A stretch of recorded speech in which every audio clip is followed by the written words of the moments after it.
The fact that I had to upload this again after recording this yesterday, and it gives me the same feeling I have about playing Persona 3 Reloaded a second time, or Persona 5 Royale the fourth time. I'm not doing it.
Hey guys, and welcome back to Everything Anime Podcast. I'm your host Shinry, here at the Everything Anime Podcast, talking about things from anime, manga, video games, TV shows, and whatever relevant topic I talk about.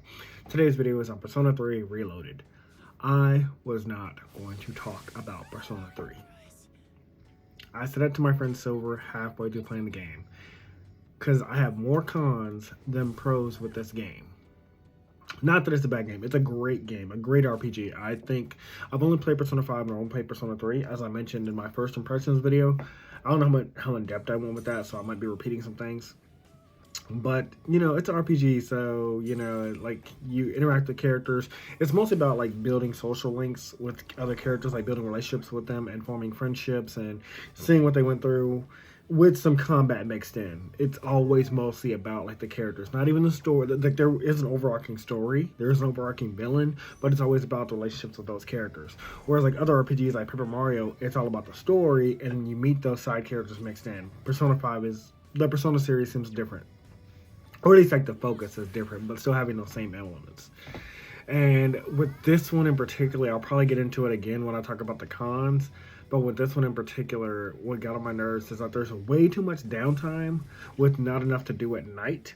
Or like some social links are strictly on school days. And like because there's so many of them, you're not going to max out every single one. I think I mentioned this before in my Persona 5. When I was going to talk about Persona 5, you're not going to max out all of them in one playthrough. I tried.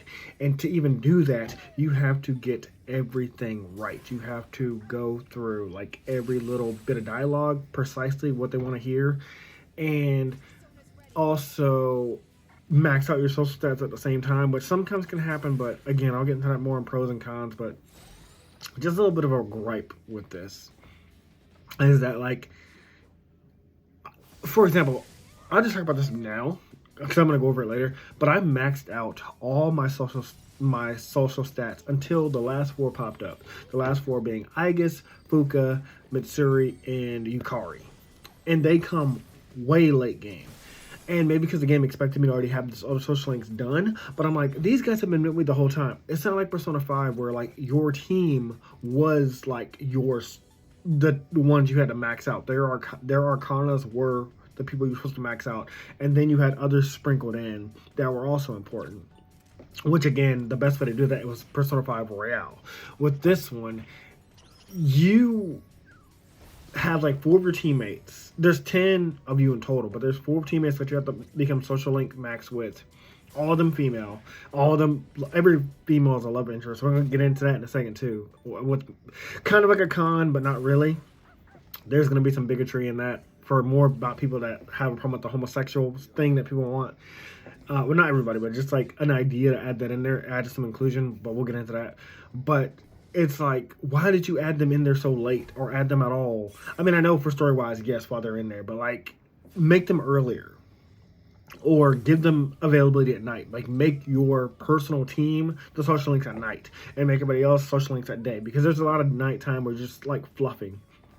Okay, this has been a long intro already, so we need to go ahead and talk about this and get into the story right now.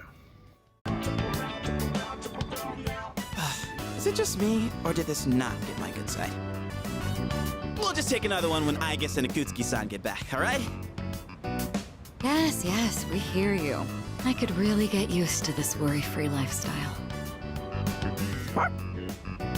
How about you, Koro-chan? Are you excited for all this meat?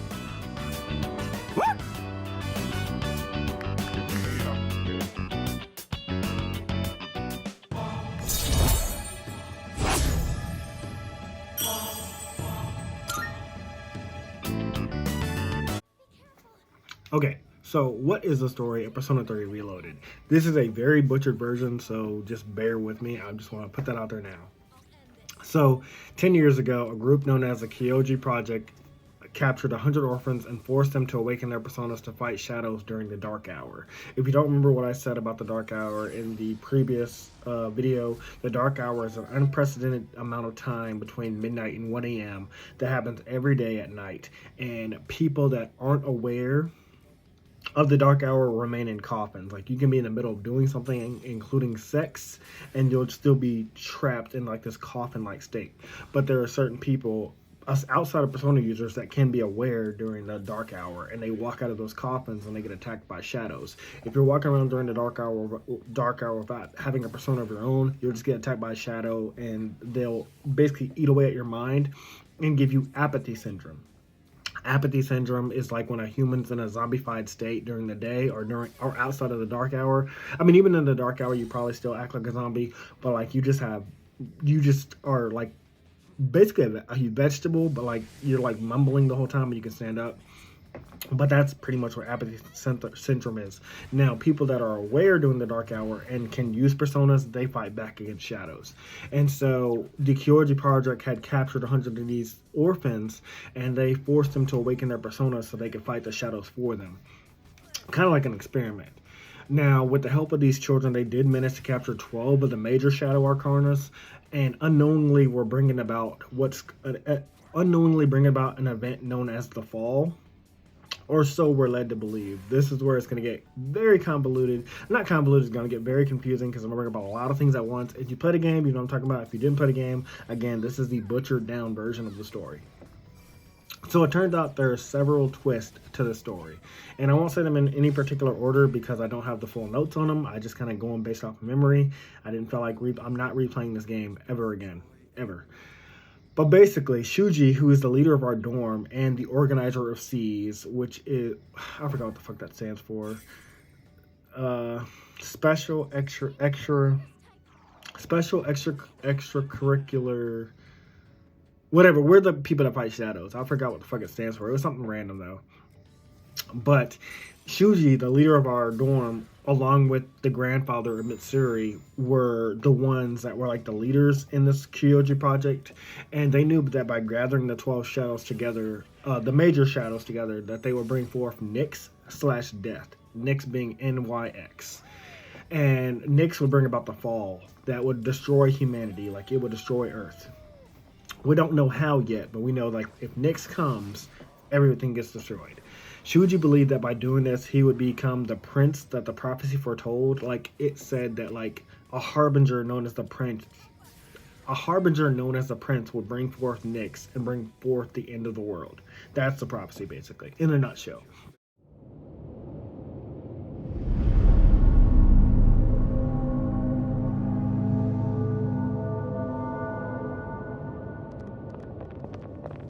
Ikutsuki-san. I guess? What are you doing here? She's simply here to fulfill her role. As a weapon, that is. What? Kutsuki-san, what are you trying to pull? You said the Dark Hour and Tartarus would disappear if we defeated the 12 Shadows. That's why we've been fighting this whole time. So why? What are you trying to accomplish? Destroying the shadows, getting rid of the Dark Hour. It was all a lie, wasn't it? You've known since the beginning. Excellent deduction, Kirijo-kun. Unfortunately, you're too little too late. No. You tricked us? It's all going just as I planned. It's no accident that the Dark Hour and Tartarus continue to exist. I never intended for you to rid the world of them. Quite the opposite, in fact. What do you mean? The 12 Shadows were parts of a whole. They were destined to be reunited. And thanks to your diligence, that destiny has been fulfilled. Death, the Almighty, shall soon arise and bring forth the fall. Death? What are you saying? Why would you want that? The end shall come and free this world from despair. It will be the death of everything, but also the beginning. What is he saying? Is he out of his mind? You see, I too was a scientist on the project 10 years ago. The experiment did go awry. But that wasn't the reason the Dark Hour and Tartarus came to be. They manifested as a result of harvesting the Shadow's power, just as the experiment was designed to do. That's why your grandfather gathered so many shadows, to initiate the fall. That can't be. Humanity has overrun this world, turning it into a barren void in the process. The only hope of salvation lies in ruin. According to the prophecy, the fall will be orchestrated by a prince. And once he has delivered us all, he shall rule the new world as king. The attempt years ago failed, but the time has come at last. I am that prince. This is insane. Are you serious with this shit? I do apologize for deceiving you, but all your hard work has paved the way for the future. Stay at my side for just a bit longer, and you too will find salvation. Find it how? By dying? I have a question for you. And what's that? In that video from my dad, he said the shadows had to be defeated. Was that a lie too? That was in fact his recording. Of course, I had to modify it to my specifications. You doctored it? Such an unsavory way to phrase it. Your father, Eiichiro Takeba, was a superb scientist. He didn't know me at the time, but I truly respected him. While others focused on the Shadow's abilities, his research led him somewhere far deeper. But unfortunately, he couldn't comprehend the magnificent potential of the fall. What? He left that recording at the expense of his life. So it seems. But it did come in quite handy. I'm sure he'd be happy knowing that. So you were behind it all? You used my dad! And me too! Used is such an ugly word. It had to be done for the sake of the world. Our job is to right the wrongs of the past. And we intend to do just that. Senpai, what are you...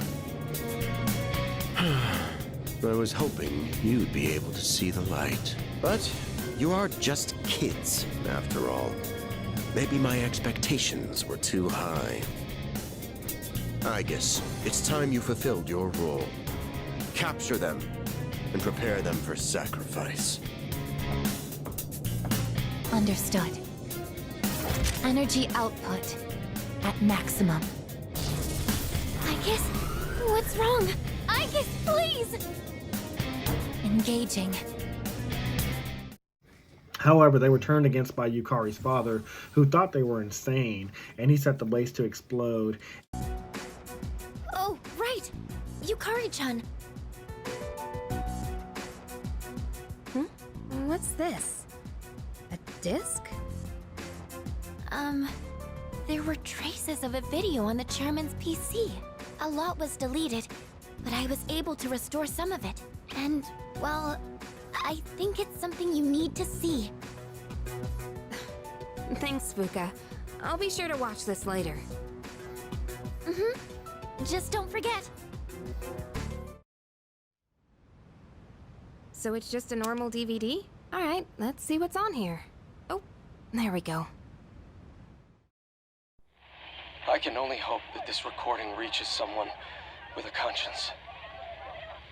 Isn't this that video? My employer has become obsessed with a loathsome idea. This experiment should never have been conceived. That's why I had to do something to put a stop to it. However, in doing so, I released a number of shadows that are certain to torment future generations. But I didn't have a choice. If I didn't do this, it could have destroyed the entire world. Please, you need to listen very carefully. Whatever you do, it is imperative that you do not hunt the shadows that have dispersed. This part's... I wasn't able to do anything to stop this madness. He won't listen to a word I say. He's been seduced by the devil's temptations.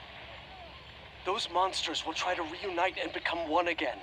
If they succeed, then we're all doomed. I'll say it once more. Do not go after the shadows that were released! This is the original video. The real one, before Akutsuki went and tampered with it. Dad was trying to put a stop to the experiment. There's not much hope for me now. I have just one request. Whoever finds this, please give my daughter Yukari this message. I know I promised I'd be home soon, and I'm sorry to break that promise. But I want you to know, as your father, I was never happier in my life than when I was with you.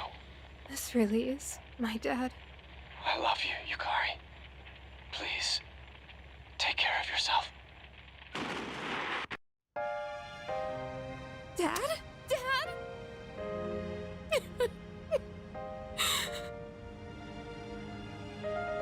I know one thing for sure now. I was right to believe in you. I'm doing okay. It took a while, but I finally got your message.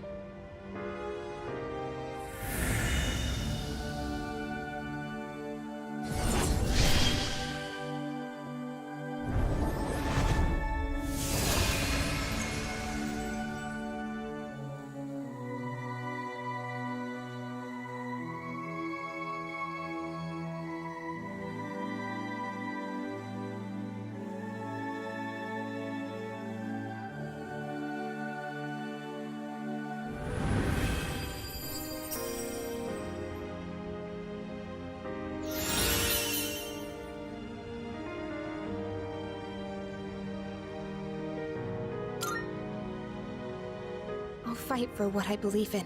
That's what you would have wanted. Right, Dad?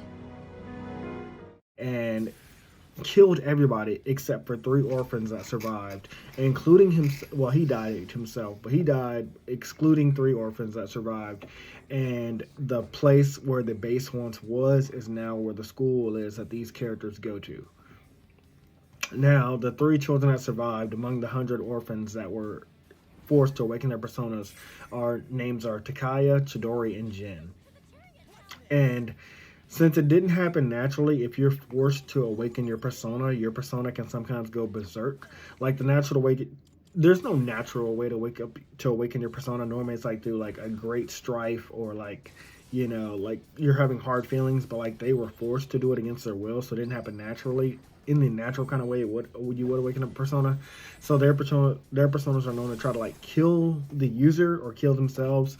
So they're forced to take like drugs to control their personas, like to keep them like under their control. Like they're forced to like drug themselves, and you'll see that throughout the game because it's referenced a lot. But Yo, Chidorita! Don't call me that. Come on, lighten up. Here, I brought you a new sketchbook. I thought your old one might be getting full. I don't remember asking you to do that, Junpei. You finally called me by my name. I wasn't sure if you'd ever say it again.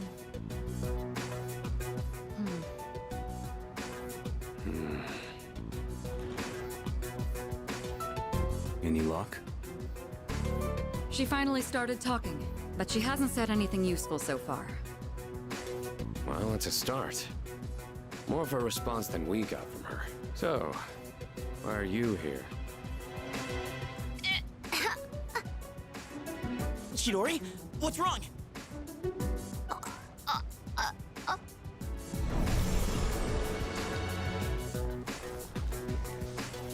What is that? There's something right there. An enemy? Wrong. Move!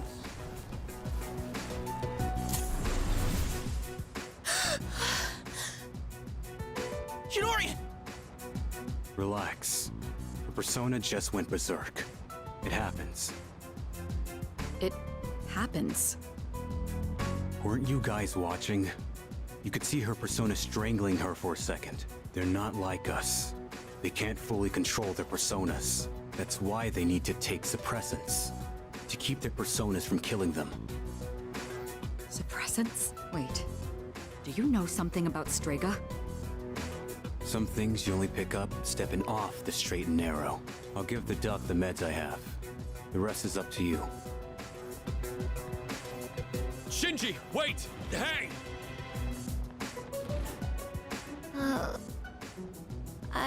Junpei? Thank God. I thought you were gonna die. What do you mean? Why do you look so scared? Death is nothing to be afraid of. What are you talking about? Dying just means you won't wake up tomorrow. That's all. What the hell are you saying? You don't really mean that, do you? Junpei? I don't want that. You hear me, Chidori? I don't want you to die. Junpei. It doesn't matter if you're not afraid. That's not the point. I don't want to have to live in a world without you. You're so weird, Junpei. Look who's talking. Jin believes that the only reason that they didn't die is because he believes that Takaya, which is the leader of the group, he's supposed to bring forth Nyx. He thinks that like Takaya is, well, Jin and Chidori believe that Takaya is the prince, the one that's gonna bring forth Nyx. I failed. What are you waiting for? Finish me off! I would do anything for Takaya. Why are you so devoted to him? You wouldn't understand. Takaya showed me the light when I was in the darkness. I forget how many years it's been. It was before I knew about the Dark Hour, or having the potential, or any of that. The Kirijo group rounded up orphans from all over, and tried to awaken personas in them. Their goal was to investigate Tartarus. What? But when a persona doesn't emerge naturally, it's difficult to control. So, the kids had to take these experimental drugs so their personas wouldn't kill them. Only 3 kids out of the original 100 survived. And after 6 months, the experiment was canceled. No. So, those 3 survivors were... So you've all suffered at the hands of the Kirijo group as well. Takaya saved me from it all. I'll never forget what he told me. Don't be bound by the past. And don't look to the future. Simply live in the moment.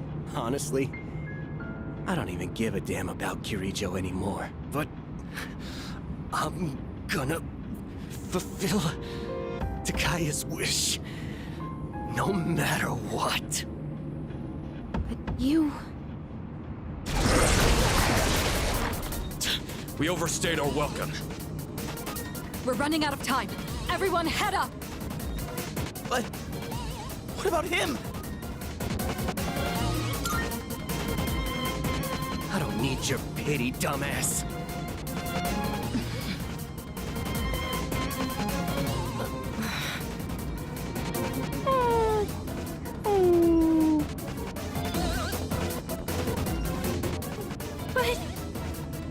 No hesitation. If we don't defeat Nyx, then this was all for nothing. Got it. Damn it!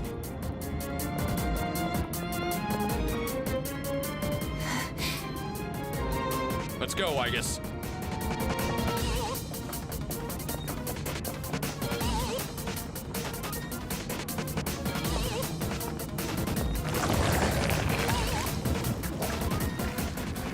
Look at these ugly clowns, crawling up in droves. You're not eating me. I ain't going out on your terms. I believe in you, Takaya. Fulfill our wish. I'll hold on to the freedom you gave me to the very end.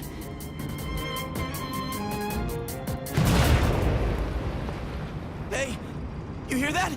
Don't tell me! Don't look back! Let's go. And Jin is kind of convincing, like, especially the way he talks and his mannerisms and things he says. I'll get more into about his character later. But they believe that he's specifically the Prince of Prophecy is talking about.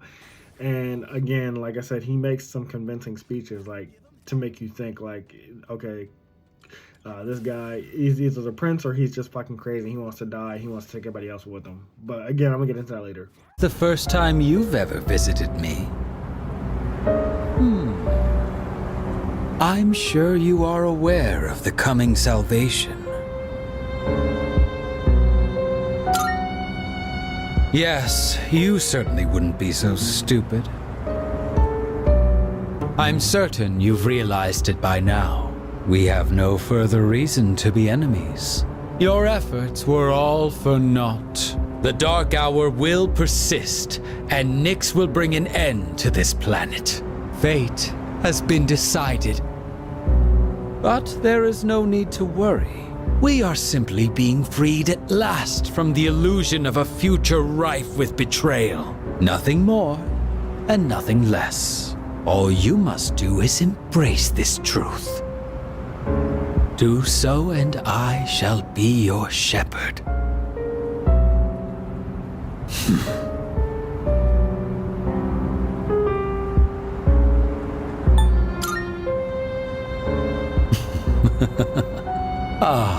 But of course, that's just the kind of person you are.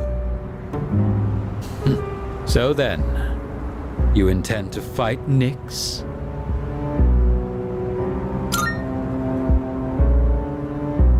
I see. I scorn those who preach about the future with improvidence. The world does not need a script that is already written, nor does it want for charlatans who speak as though the future can be seized. What it needs is for the curtain to fall. If I just endure for now, if I can wait until tomorrow, these blind hopes for the future are the root of the people's suffering.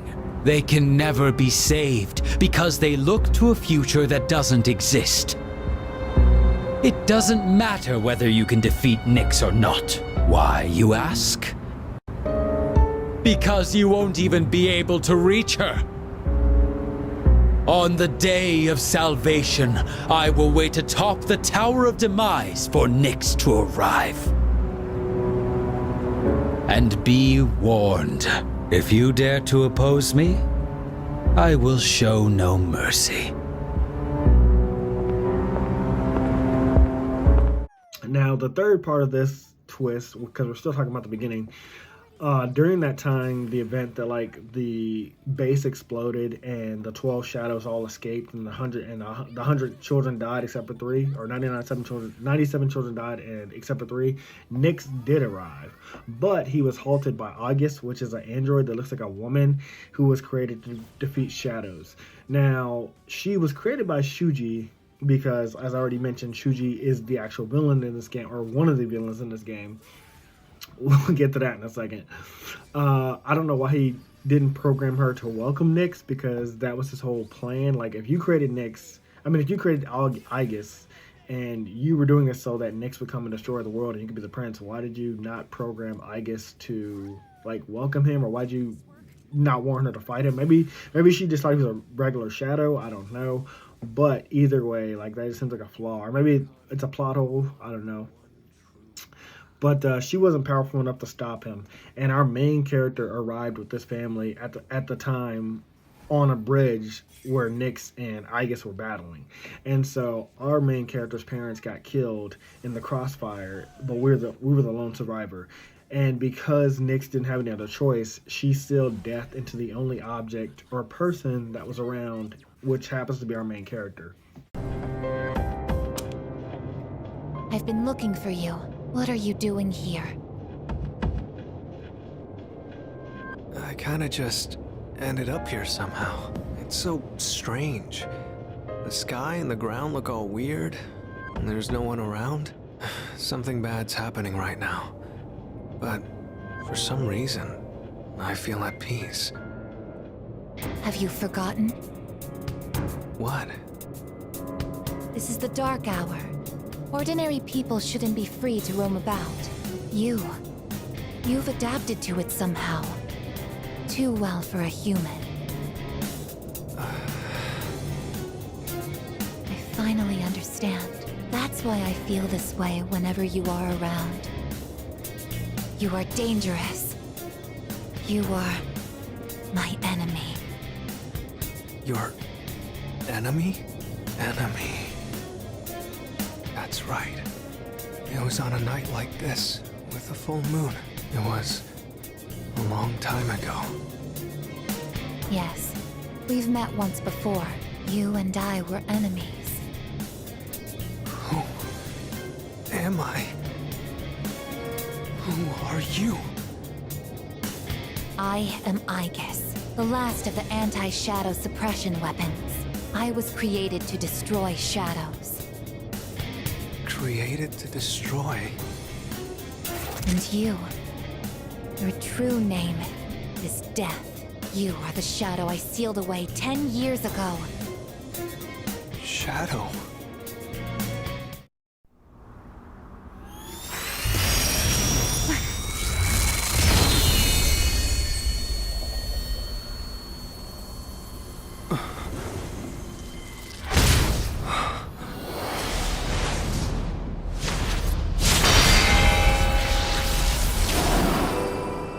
Yes, 10 years ago, on the night when I was born, I stood on this very bridge. My sole purpose was to destroy shadows. That is the reason why I was given both a sense of self and a persona. I am the bearer of the 13th Arcana. Everyone knew me as Death. But when I came into being, a part of my power was broken off and scattered.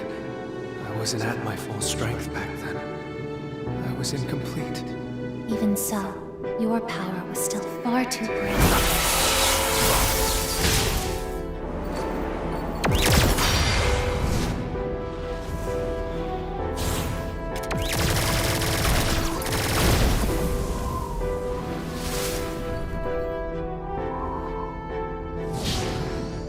Since I was unable to defeat you, my only option was to seal you away. However, under the circumstances, there was only one suitable vessel. A human boy who had the misfortune of being nearby. I had no other choice. Now I see. I was inside of him all this time.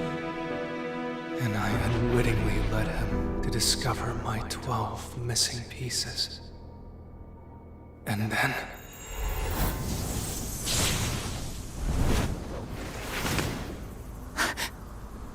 I get it. I understand now. I remember everything. I know exactly who and what I am. Palladium!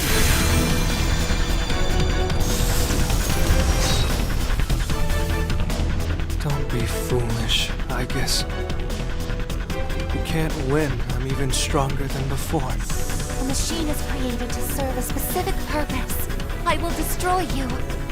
That is my only reason for existing!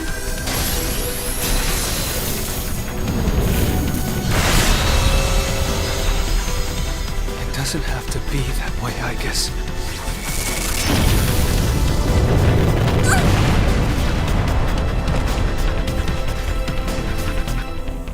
Sorry. I can't carry out my mission. I'm a machine that can't fulfill its purpose. I have no reason to exist. I'm sorry, everyone. I'm so sorry.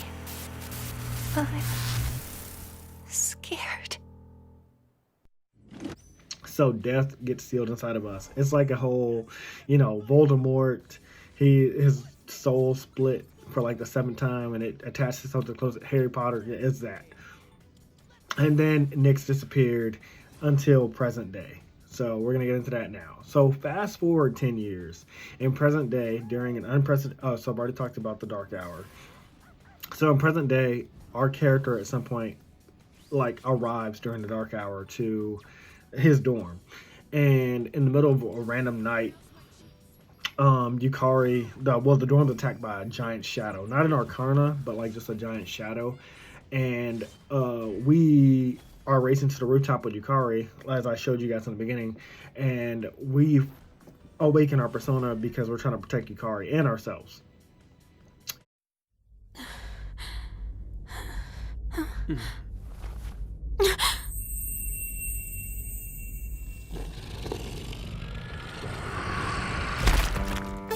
No way!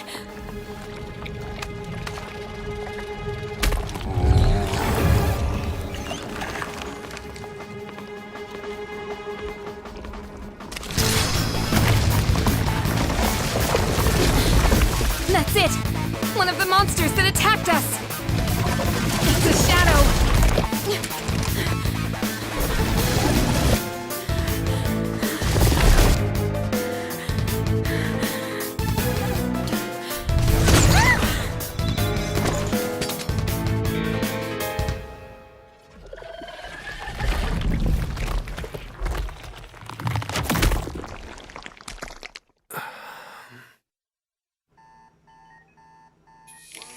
It's here. Wait.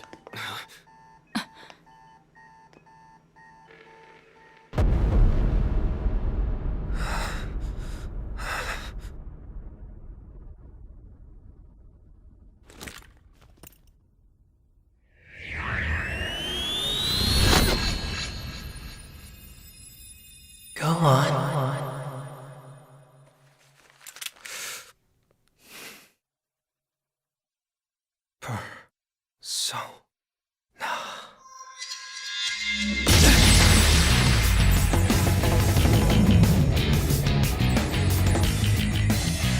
I am thou, thou art I.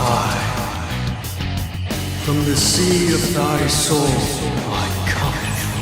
I am Orpheus, master of strings.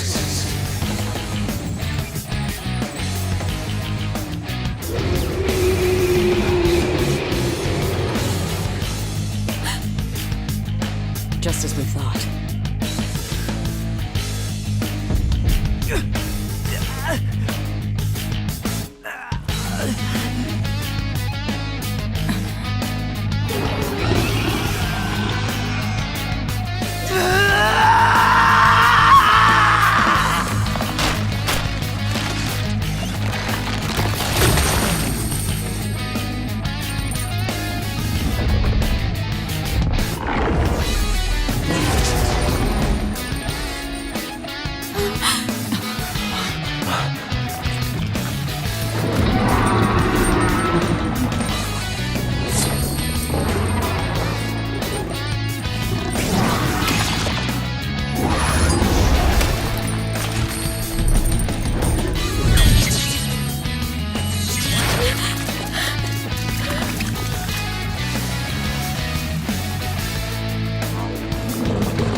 And thus the moment we like activated our persona, we also awoken Nyx, because Nyx is sleeping inside of us. We didn't know that at the time, but yeah, it's inside of us. And I'm gonna get to that in a second too, about Nyx and Ryoji and Pharaohs, because it's a very confusing thing. What I just said is gonna sound very confusing in a second. But after we take down that shadow, we're then asked to join the team by Shuji, who I think is aware that Nyx is inside of us. I'm not sure if he is, but like he's aware like that we can control multiple shadows at once, or multiple personas they're called. And he tells us like, hey, you guys, because they don't know he's a villain. He's like, hey, you guys, you have to destroy these 12 major arcanas that are coming. Otherwise, they're gonna bring about Nyx and destroy the world. And so like we're like, okay, we'll stop these things. We ain't gonna let that happen. However, unbeknownst to us, destroying the 12 shadows is exactly what Shuji wants, thus bringing forth Nyx. Now, this guy, I'm going to play a scene with him about when he reveals his master plan, but don't even worry about him, because even after declaring that he's the prince and that I guess is his weapon, he dies and we never hear from him. We never hear from him again. Like I thought he would just show up at the ending, like, oh, I survived, because he falls to his death or something, and no, he doesn't come back. So that was like the only subversion of expectation I fell for.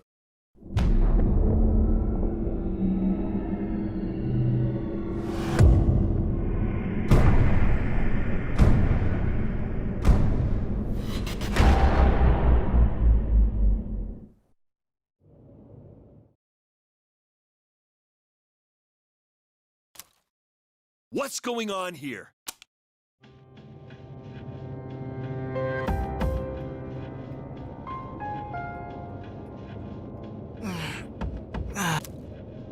What the hell? What is this?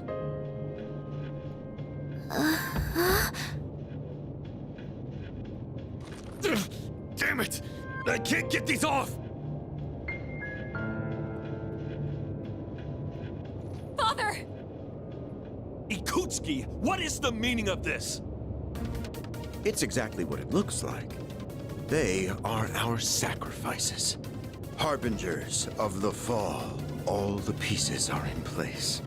And now, the prophecy shall be fulfilled. What? Bastard! You're full of shit! My, how lively. I guess... Affirmative. Father! You traitor! Are you insane? Far from it. You know, your father was an unfortunate man. After all this time, even his own son can't comprehend his vision.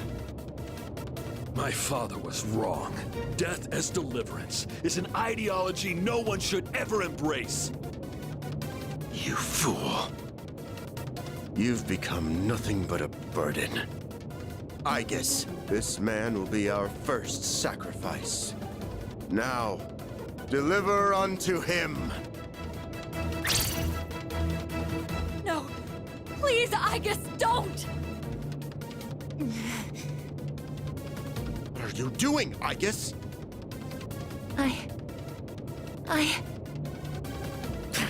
Fine! I'll do it myself! 10 years. I've wasted 10 long years! I am not like your father. I won't make any exceptions!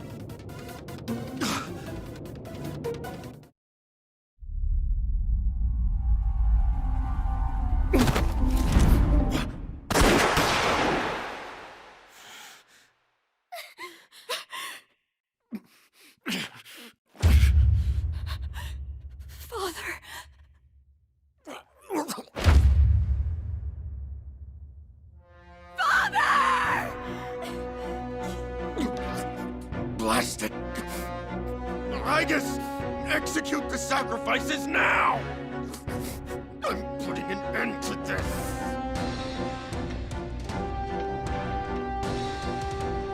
Aegis! Hey, come on, I know you wouldn't do this! Do it, Aegis!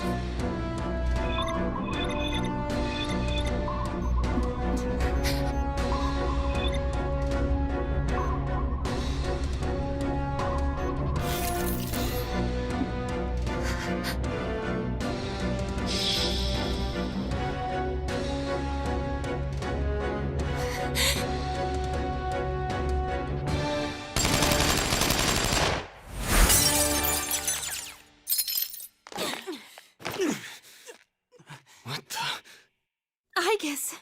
What? Father! You good-for-nothing failure of a machine!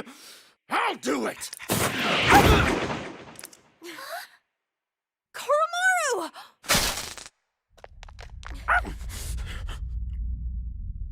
It's all over, Chairman.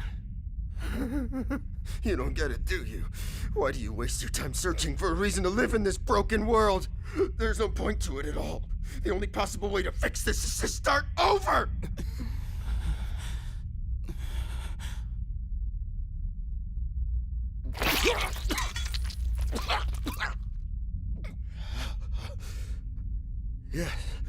Yes, I was chosen. I'm going to be the god of the new world! What a shame. I was so close.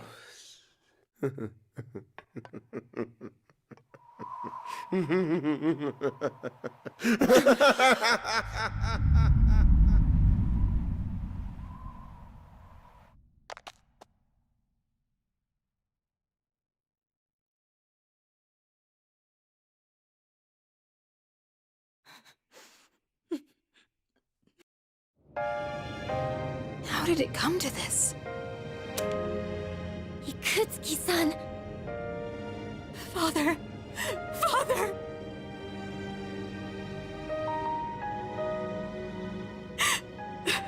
Father. My father once made a promise. He swore he would atone for putting our generation in danger, even if it cost him his life. But I wanted him to live. I became a persona user so I could protect him.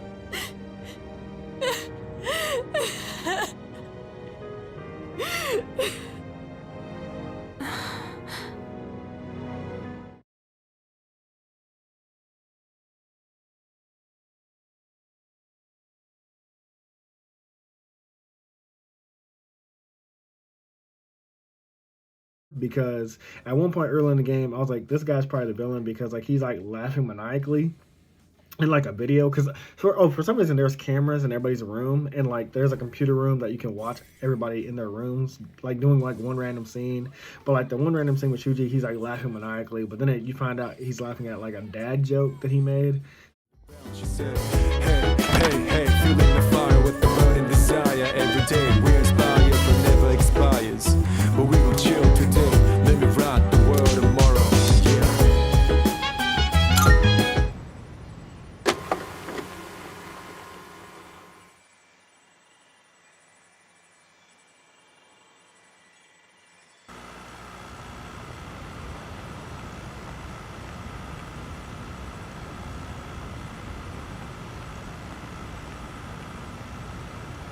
A shadow in the middle of town. He'd managed to take over public transportation. I should investigate whether this means it's finally begun. The monorail. I bet this subject would make a good one-liner.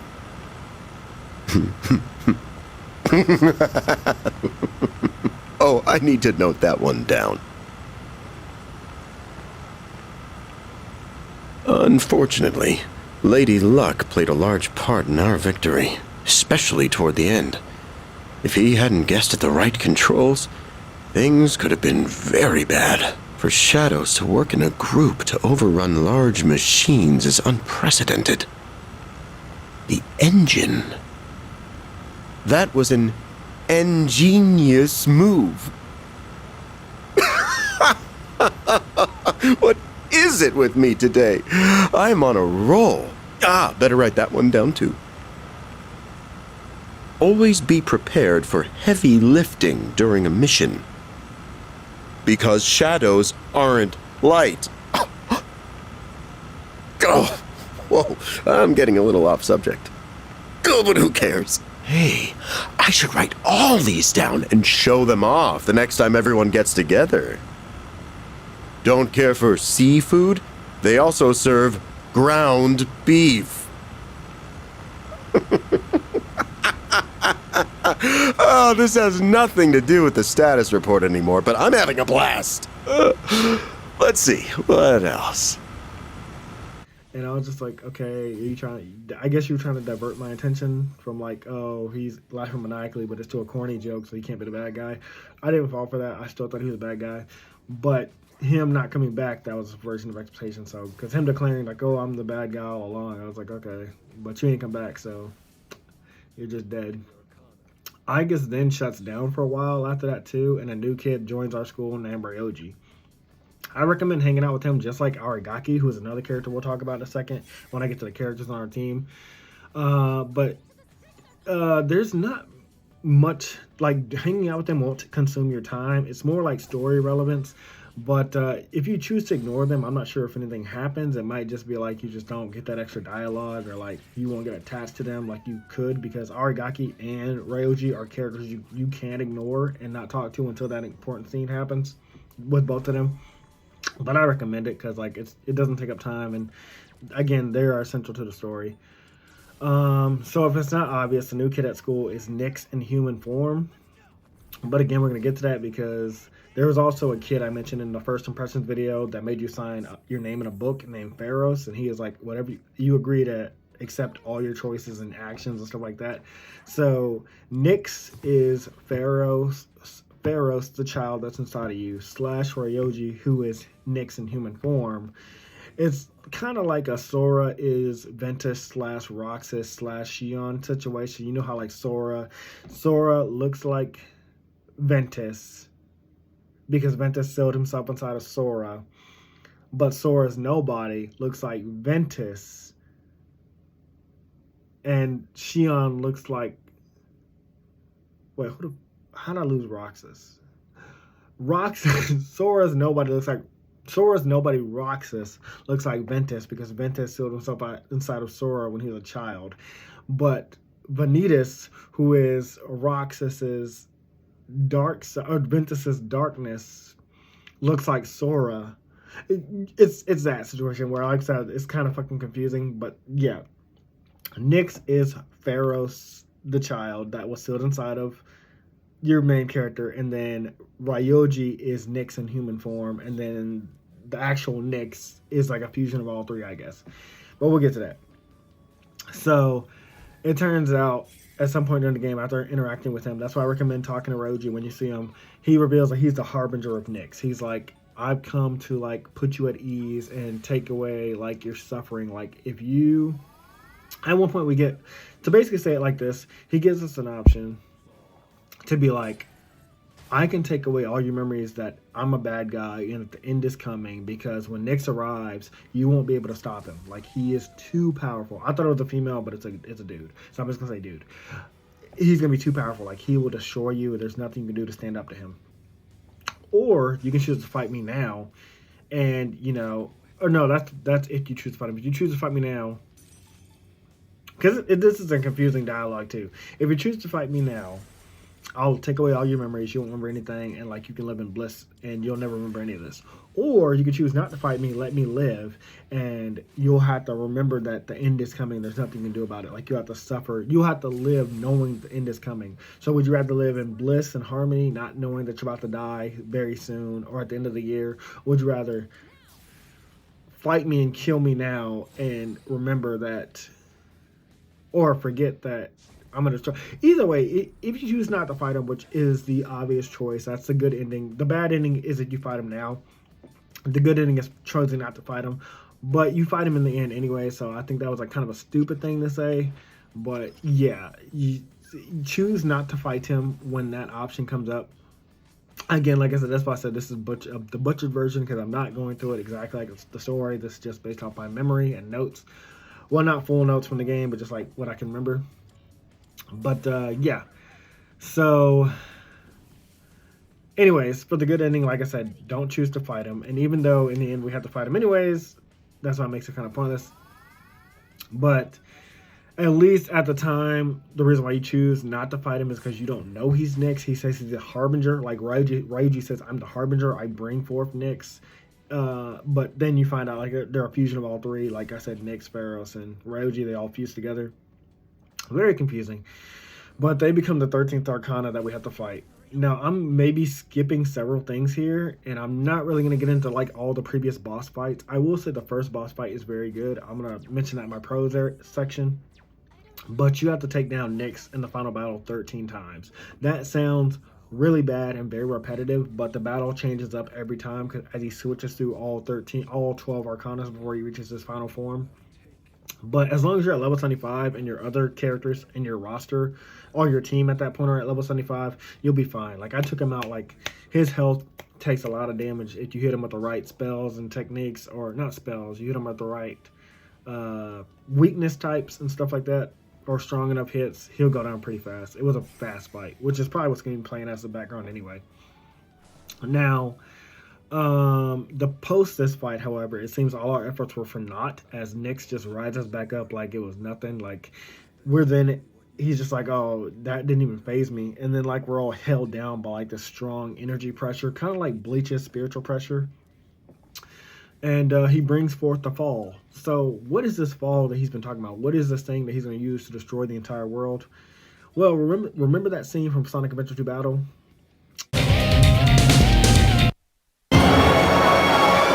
This is a death sentence for every human being on Earth. If my calculations are correct, the space colony arc will impact the Earth in 27 minutes and 53 seconds. All of you will be destroyed, along with your beloved planet Earth.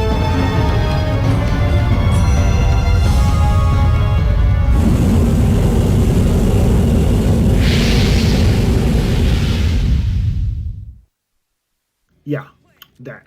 He is going to pull the moon into Earth and crash it into Earth and destroy everything. Did we do it?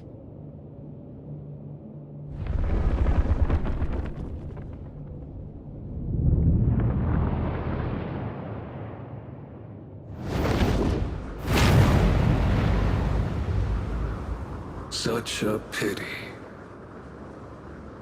You understand your fate, yet you still fight against it with all your might.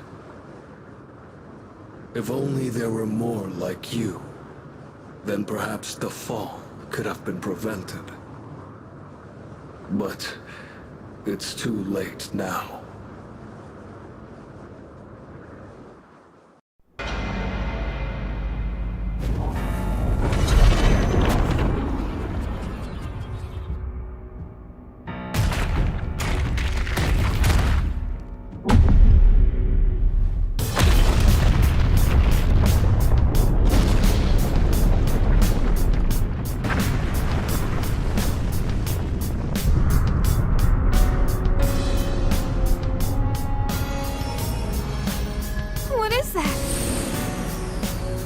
It's the moon. It kind of looks like Ryoji-kun's getting pulled into it.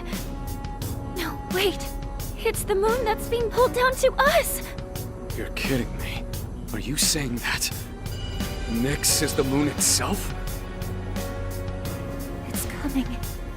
Soon it will descend upon us, crashing into the earth.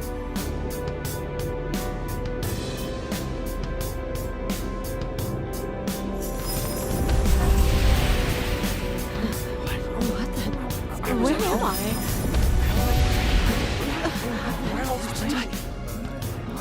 Hey, what's going on? What the hell is that? What's going on? Wait, look up there! Is that the moon? What is going on? What is that thing? I can't get a signal. My phone isn't working. What's going on? No. You heard anything about this? What's going on? Holy crap! Look at the moon! Holy shit, this is amazing! It's really the apocalypse! The world is finally ending!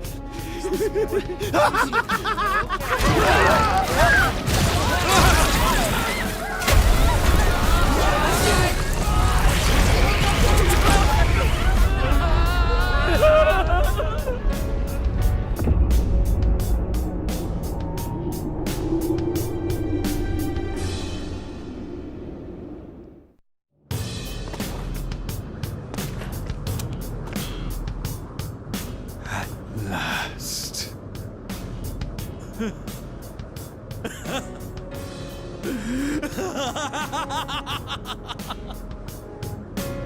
You! Oh, marvelous! I can't believe the moment has finally arrived! Shut up! What are we gonna do? Something's coming from the moon!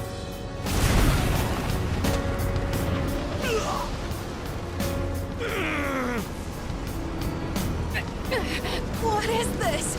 It's like something's crushing me. This is nothing! Unbelievable! Even now you continue to struggle. Shut up! You bastard! Death will be patient no longer. Can't you see that? What can you hope to accomplish now? I wish you were here to see it all end, Jin. I will never give up! Never! Why? What good will it do to rise up? Just give in. Hell no! I'm not backing down! We made our choice! We staked our lives on it!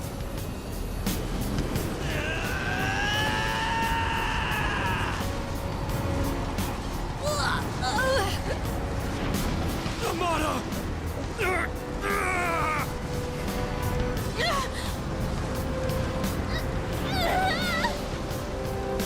God damn it!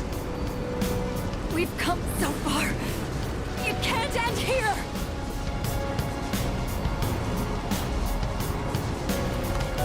Leader! And I mean, with that, there's nothing we can do, right? Like, all of our characters are held down by this intense energy. Well, there is one thing we can do. So our main character isn't affected because he's got the power of friendship.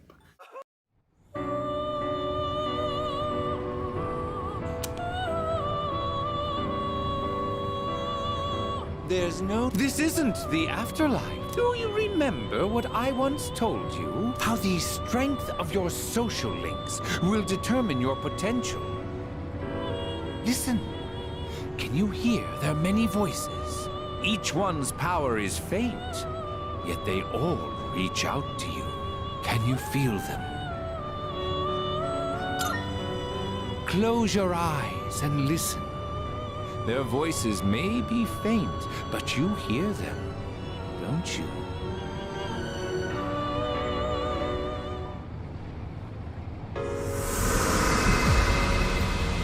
I'll always have your back.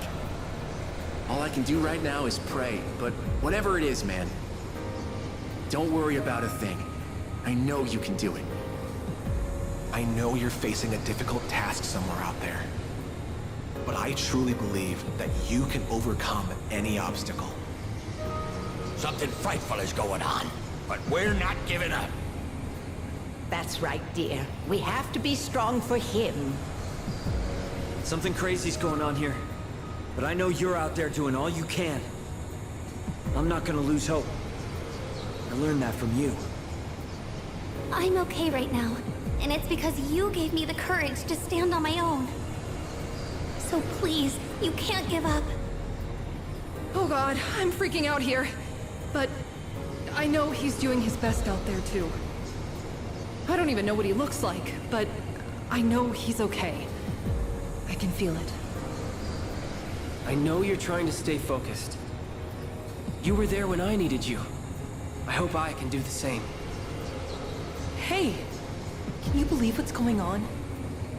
I know you must be doing everything you can, so I will too. Everyone else is scared, but not me. You showed me how to be tough. I won't give up. How are you doing? Ça va, I hope? I am here for you, like you was there for me. What on earth made me think of you at a time like this? Well, I suppose you did teach me a thing or two about trust.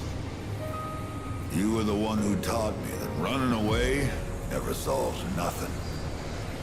And I bet you're somewhere out there fighting the good fight right now. Well, I'm here for you too, kid. I'll take on any challenge that comes my way without passing blame. You taught me that. I bet you're fighting right now too, huh? You saved me. I was so blind before. I'm sure you've got things under control, right? You always do. I know I'm not the only one who's suffered. You've endured a lot too. But you can't just give up. You taught me that. Can you hear them? These are the voices of hope that wish to help you. Separately, they are weak, but together, they will bring about a great change in you. Now is the time to draw on the true strength of the bonds you have forged.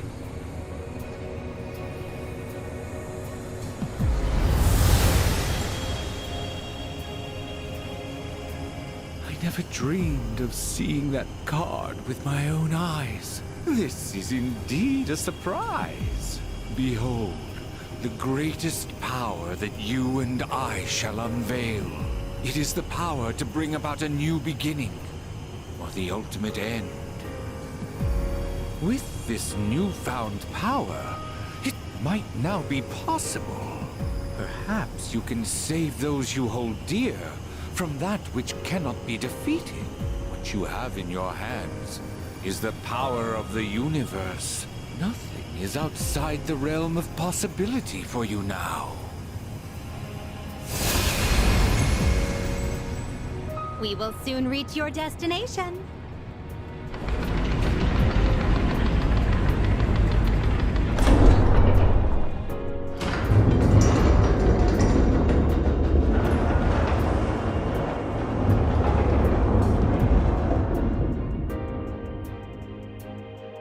It seems that, in addition to death, fate has also dealt you the wild card. You must accept your destiny. Our contract has been fulfilled. I have completed my role as well. You were truly a most remarkable guest.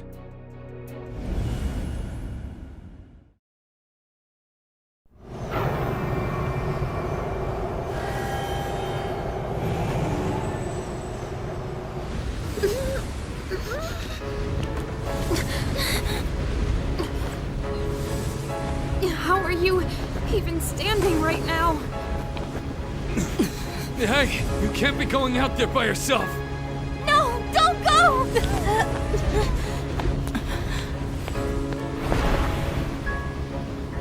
No, wait! What are you doing? Damn it! Why? Why the hell can't we get up? Don't do this! We've already come so far together! God damn it! Why aren't you listening? Come back!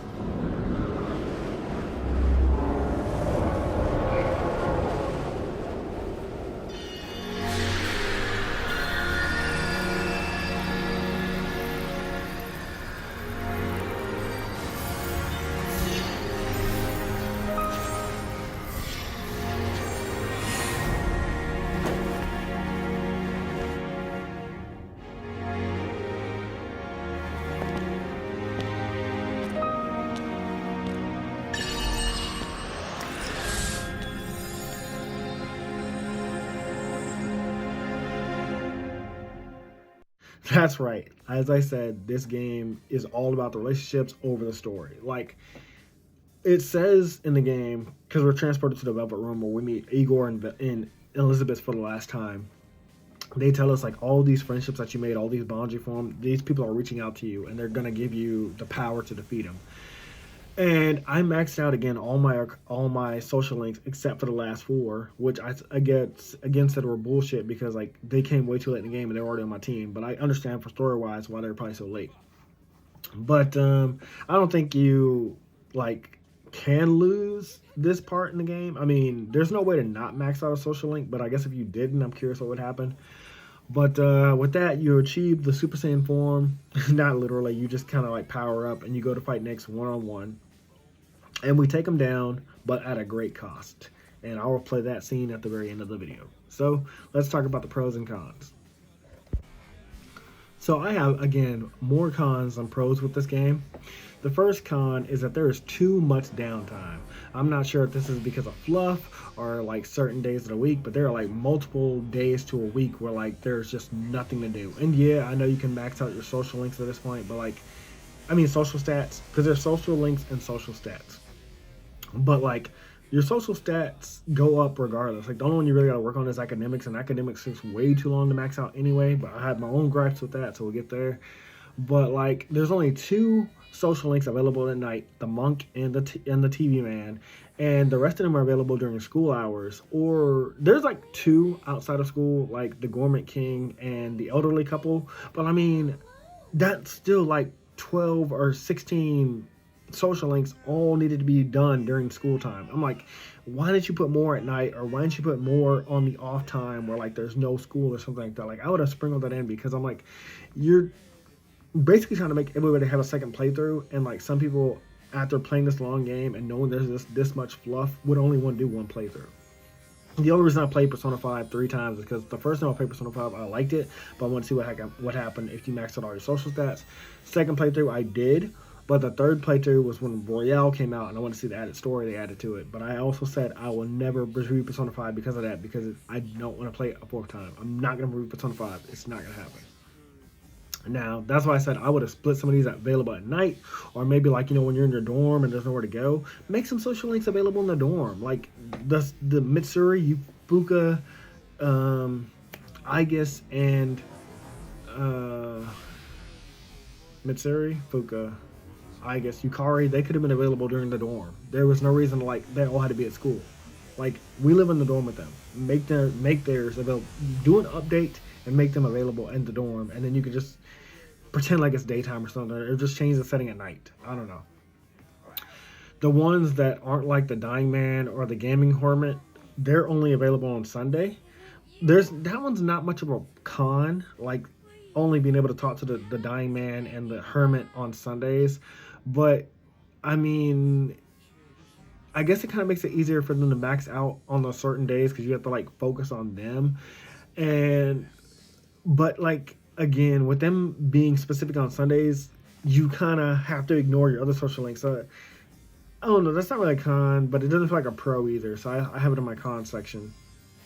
The ones I recommend to ignore until you have no school days, though, are the Gormit King and the elderly couple, because during the time that I have all that downtime, they would have been available. Like the Gormit King would have been available, or at least the elderly couple was always there. Gormit King didn't show up, but like he still should have been like an option to ignore, even if he was like maxed out, because I'm like, there's too much fluff right now. Also, speaking of social links, I already talked about this. Oh, yeah, Yukari Mitsuri. So I'm going through my notes as I talk about this. Because, yeah, the only ones that didn't max out were Yukari, Mitsuri, Aigis, and Fuka because they come way too late in the game.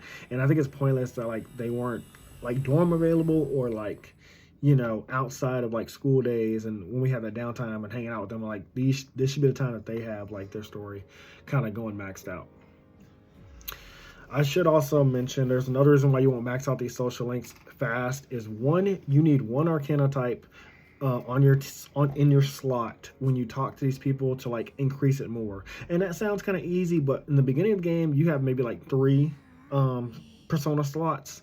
And so like if somebody has like the Justice persona and you have like Chariot, Fool, and Sun, you have to either fuse that persona together to get that archetype, or you have to like release it and then buy that Arcana type. Because if you don't do that and you go hang out with them, it'll go up, but it won't go up as fast. Secondly, even if you have that persona archetype in your group, in your slot, now you have to choose the right dialogue choices. Because say like they say something like, oh, I'm so sad and depressed, and your 3 options are, hey, cheer up, let me give you a hug, or get over it. If you choose like get over it, you could either get a reverse, which means like you get a negative stat with them, or it could just be neutral where it doesn't do anything, or it could be the one that they want and it's like 3 stars or 3 stats closer to the next link. So I'm like, you have to choose the right dialogue, and then you have to have the Arcana type to max these out super quick. And it's hard early game because you're not going to be able to do that because you can't have all the persona types you need. And even if you play the game fully and you have like 12 slots, you're still not going to have every social link. And I've tried, you're not going to have every persona that compare with that social link. And the worst part is if you want to like, you can increase them by like hanging out with them on like a day where like he'll say something like, I don't think that our relationship will improve with them yet, or I don't think it'll improve anytime soon. Those are 2 things you're going to hate because that means you have to hang out with them multiple times to get them to that next level. Or you can waste a full day of praying at the shrine, which takes up a full day and making you miss out on other potential social stats. Or 2, probably the better one at night, but I think you get it late game. It's like a social dating link from like the guy at the bar. You can use that as like a substitute for a prayer to increase your social stat with them. Sometimes walking Konamaru at night also makes you randomly run into a character that you could like increase your social stat with or social link with them. But again, it's very random, and that's why I'm like, it's like a con, because like you can waste days up to a week trying to like max out one social link just to get it done so you can move on to the next one. That's what I was trying to do this playthrough. I tried to max out, focus on one archetype or one social link with that archetype, with the correct dialogue, and move on. I recommend a guide so you always choose the right dialogue and you don't waste time or don't waste days, because that's the whole point of the game, is like social links, building that friendship with them. Now, lastly, and this is personal, but if my character can't have relationships with guys, stop trying to make me date every girl that shows up in the game, or even worse, date adults. Now, I know like someone's gonna have a gripe with this, like, oh, why does everything gotta be gay nowadays? It's not that it has to be gay, but if I'm an insert character and I'm gonna play this character and this character is pretending to be me and I choose the dialogue, I want to be able to date whoever I want. Because also, for years, TV and video games and television have been trying to push this agenda like, oh, student-teacher relationships is fine. Persona 5, you could date adults, literal adults, and do things with them. Them little cutaway scenes where you're supposed to be you're having off-screen sex with them, yeah. So if you're gonna have a problem with like same-sex relationships in any of the Persona games, you should have a problem with like these teacher relationship things as well, because I just think that's like annoying. Oh, and even weirder, there is an achievement for having sex with Elizabeth. Why, I am drawing the line. No more visits here. I shall remain on my side. Thank you very much for acting as a guide on my journey of discovery. I am truly grateful. Now then, though the sorrow may be sweet, let us part.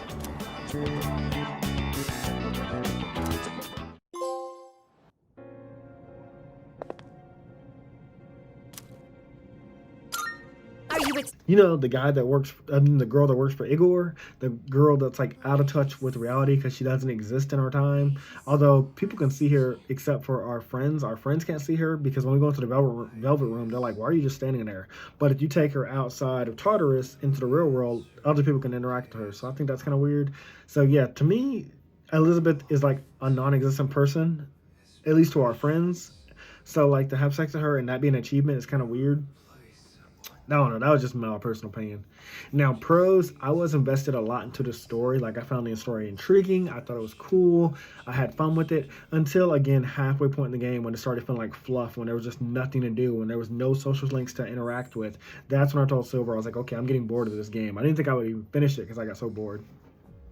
I was very invested in the Dying Man social link. I'm going to talk about him separately, but this is one social stat I recommend you max out. My other pro is Konamaru is the best character. I'm going to get to that later, why. If you know, you know, though. I think it's a great RPG for someone that's only played 2 of the Persona series games. From what I can tell, you can play them in any order, because I started with 5, and then I've seen 4 of the anime, and then I know 4 Goldem came out that game, and like a while ago. And then I played Persona 3 Reloaded, and they all play differently. Like, you can come in at any time. It's kind of like how Paper Mario's disattached from each other. Like, you can play Paper Mario 64 and then jump to Paper Mario. You can play Paper Mario 1000 Year Door and then jump back and play Paper Mario 64. Like, they're not attached to each other. There's no continuing story. It's always a new character, always new environment, always new story.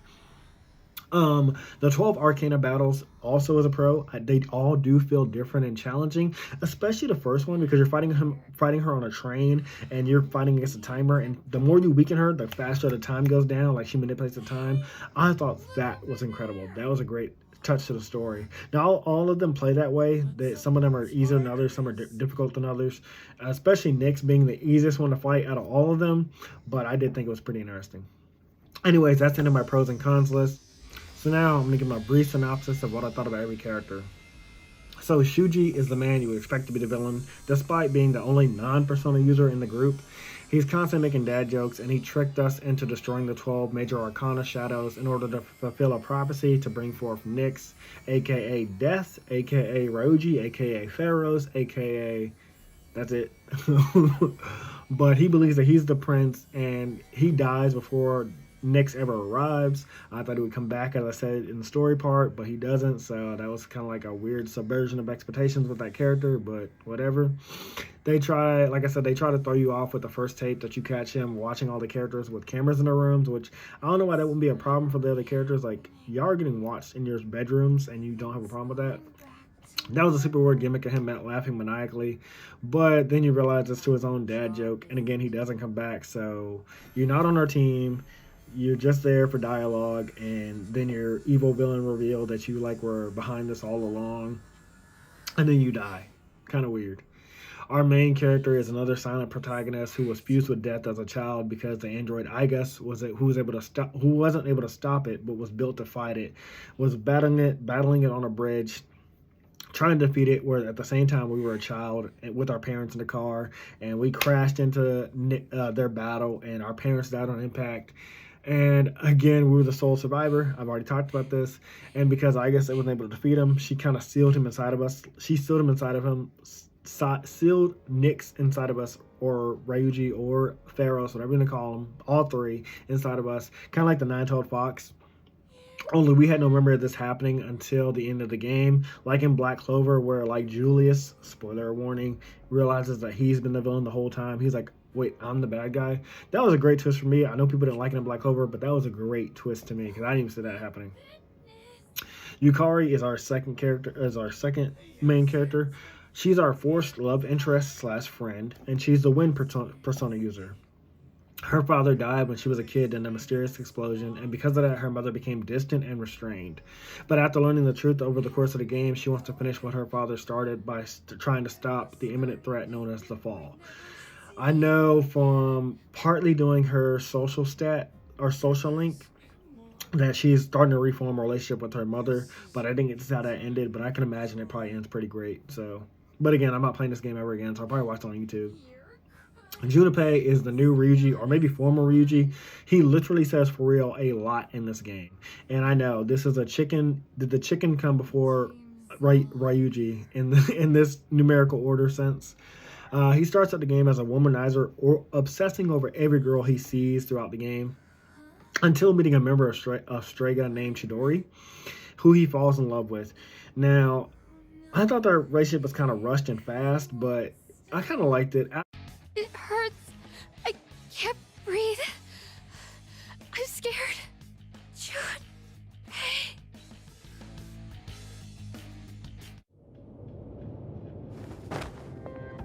Chidori!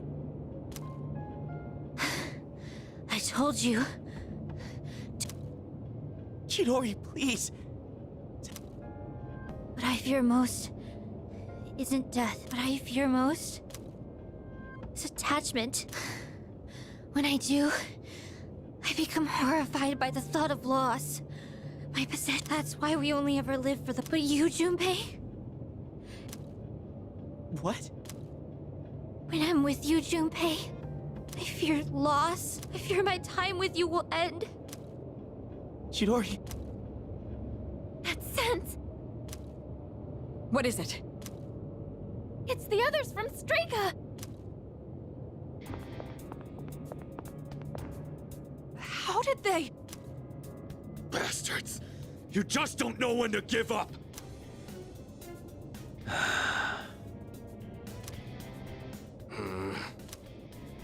I refrained from interfering as requested, and look what became of Chidori. I see that it is too late. What the hell does that mean? You freaking ghost! Fate simply permitted me to live despite my detachment. You might say I was. Bastard! That's it! I'm not letting you do this to her anymore! I'll protect Chidori with my life! Junpei. Chidori, come with me! Don't stay with these guys!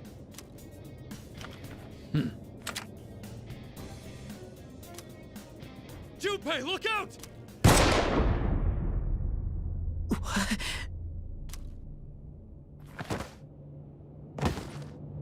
Junpei. No!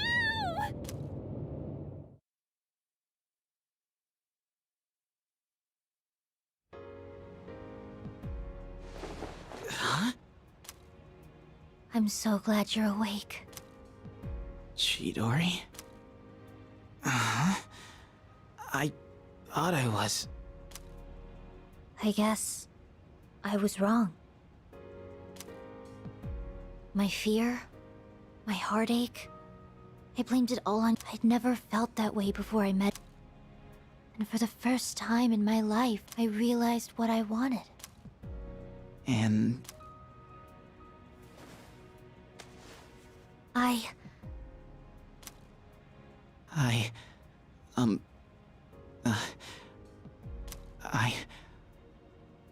I want to be with you too. But it could never last. We are different from you. Since the moment I gained my power, I've known the day. Huh? The very thought of it horrified. Up until then, I'd never once thought. But I realize now, dying means Chidori. That's why this is for the best. You can't die here, Junpei. Me? Die? What?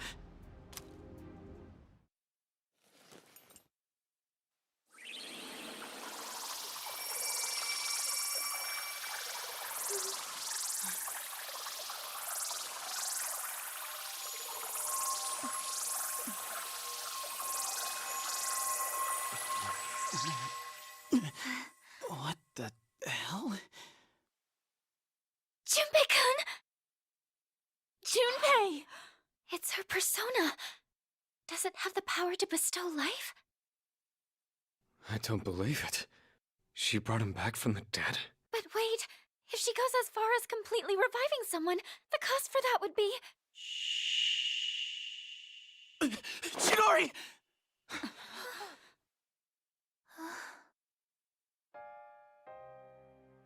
So it worked.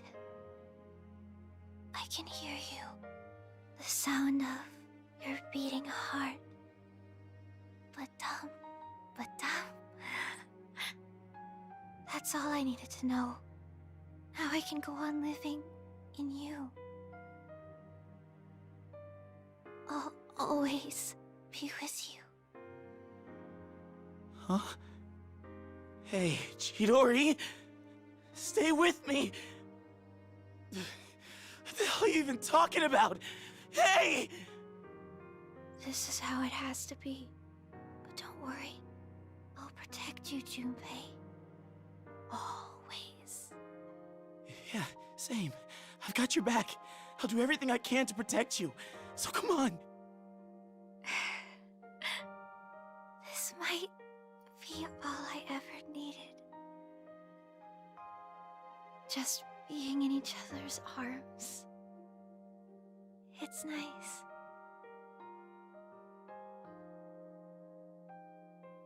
Chidori! I love you, Junpei. Thank you.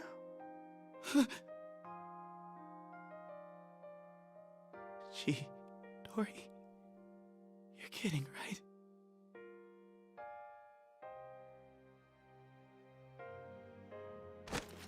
Chidori, say something, please.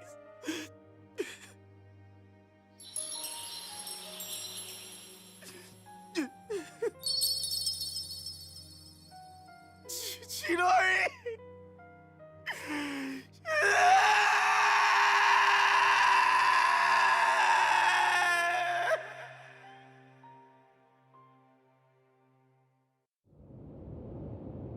Pitiful. Such a Meaningless?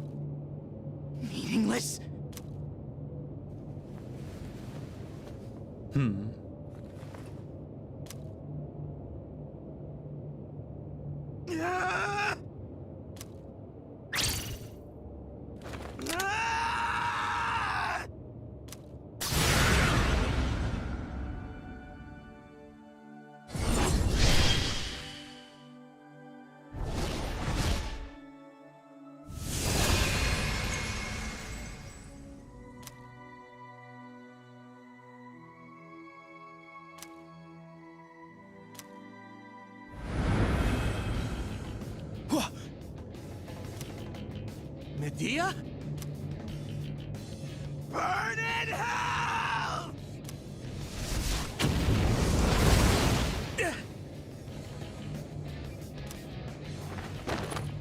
You won't get away with... Junpei! My, that was quite a spectacle. Now, allow me to... Takaya, don't! Don't forget about your mission. You don't gotta waste any more time on him. I have a much greater purpose to fulfill.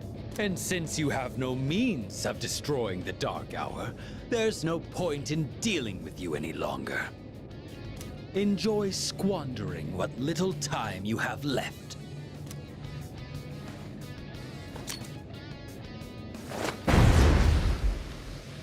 Get back here! Junpei!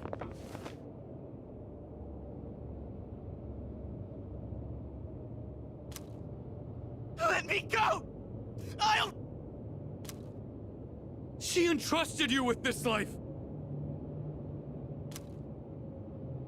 Don't just throw it away.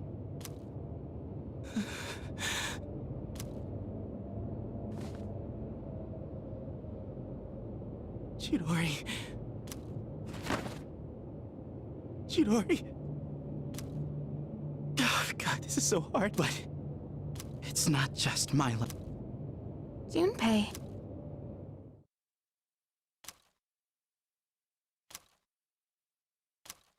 After a major event involving the two of them, mostly it changes the way he acts and thinks. But originally he wanted to be recognized as a hero, and he saw himself as a leader. He wanted to see himself as a leader, and he was really hot-headed. But overall, he's a character with a good heart, and he is our fire persona user.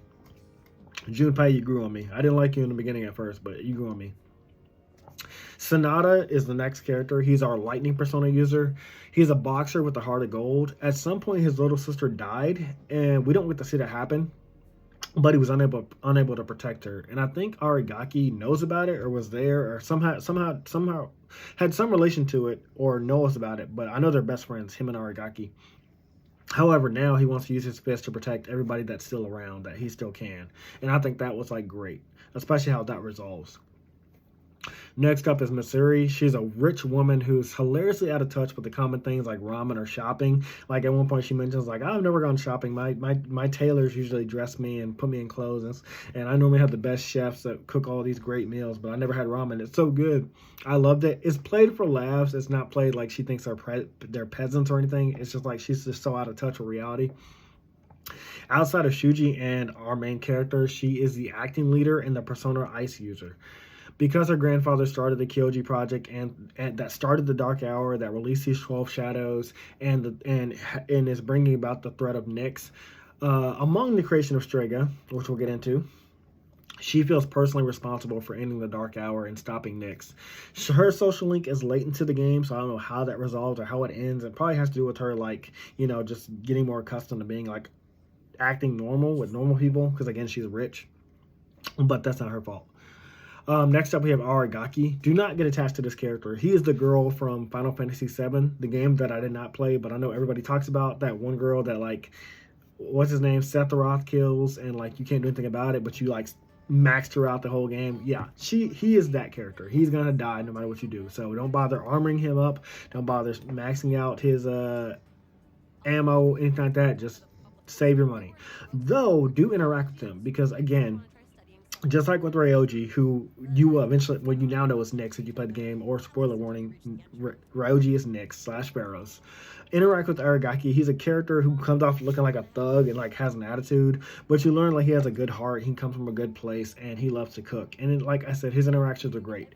Now, he is responsible for the death of Amada's mother inadvertently, or I think it was inadvertently. I don't think he tried to kill her. I think she was just awake during the Dark Hour and his persona killed her by accident. So because of that, he's been suppressing his persona with drugs given to him by Strega, and that's been slowly killing him. We don't learn that until the very end, though, whenever he's about to die. Or not the very end, midpoint of the game, though, when he dies. Because Amada goes to confront him, and he wants to kill him. But before he can, Strega shows up, and Arigaki sacrifices himself to save Amada.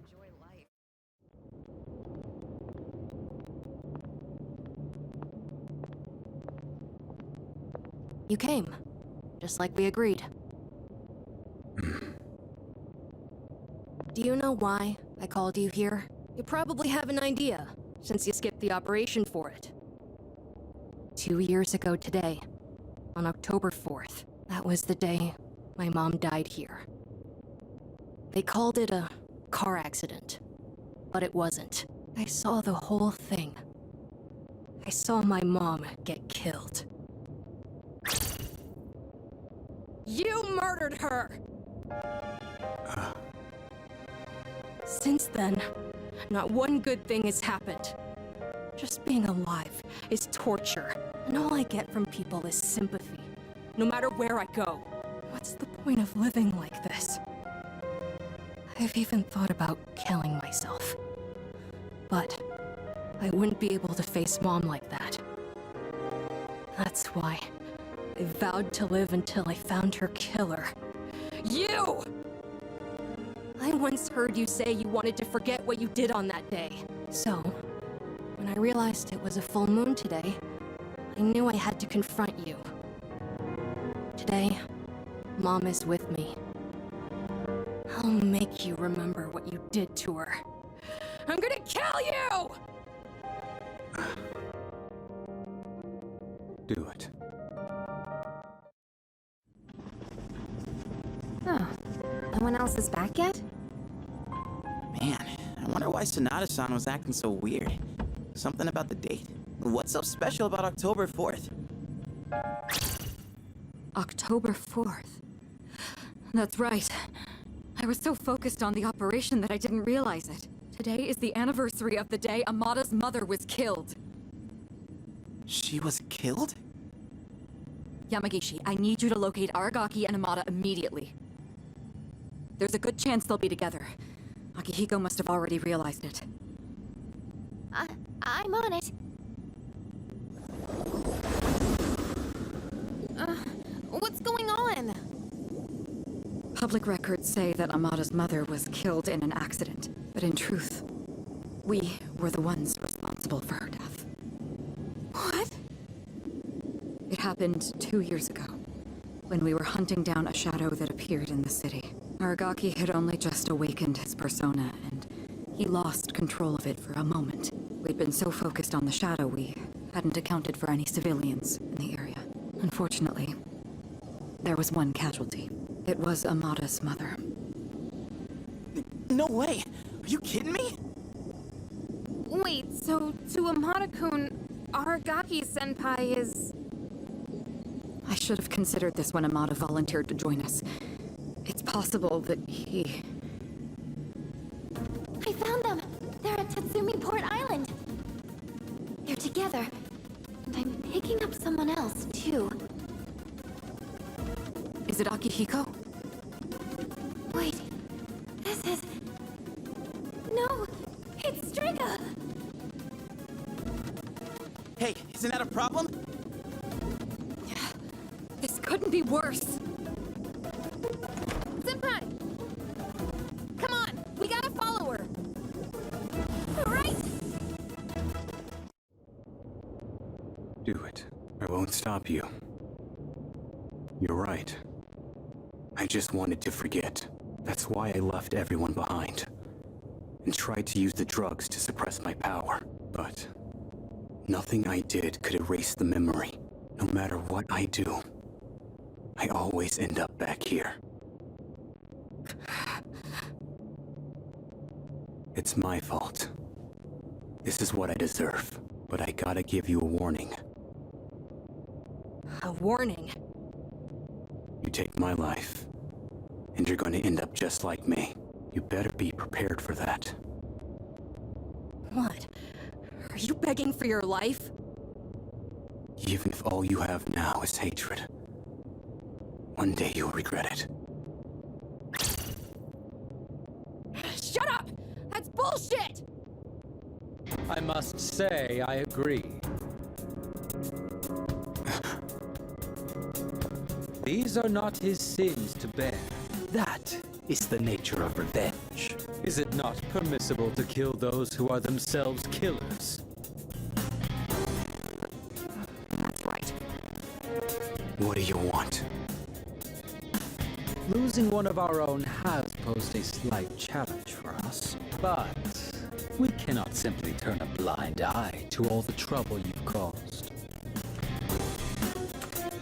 You bastard. Fear not. This life is but a stepping stone.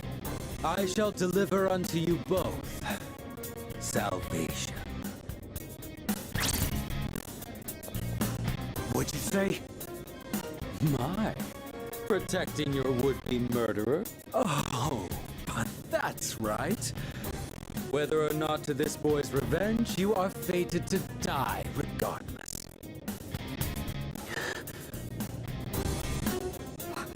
What does he mean? You've been taking those suppressants for some time now. You don't have much longer. That's bullshit! Listen to your body. The signs have already begun. What are you talking about? You're just going to die? No matter what? Even if I don't do anything? That's not fair! This is all I've been living for! What was even the point then? The cause of death is hardly of importance.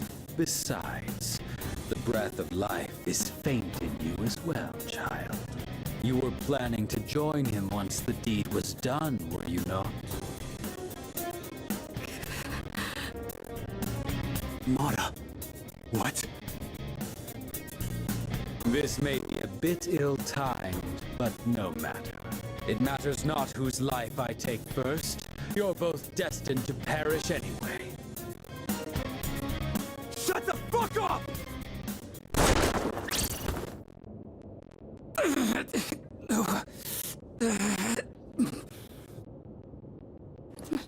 No!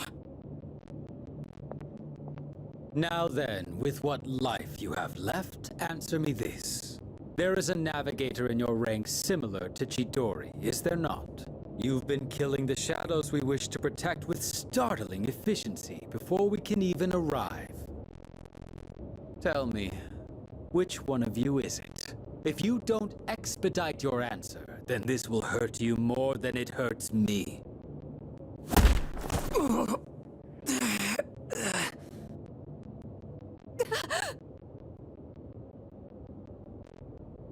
What's wrong? Cat got your tongue, or are you ready to talk?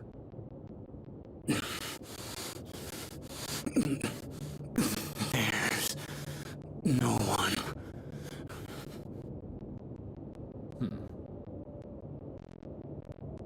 Wait! It's me. Really now? It's the truth. That's the only reason they let me join, even though I'm a kid. Who are you?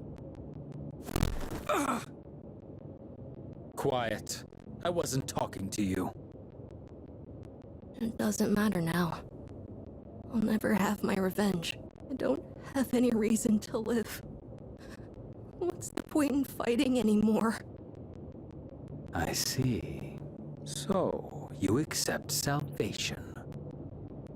What a beautiful end to your life. Very well. You shall go first. Rest peacefully.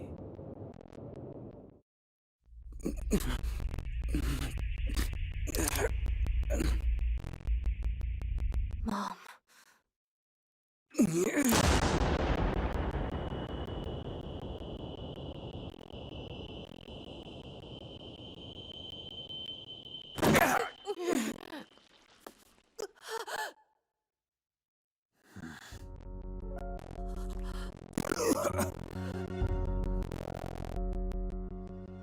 Just what was that for?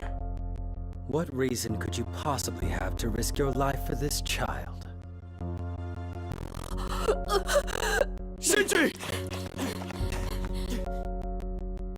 Your companions? How very unfortunate. The fun had just begun.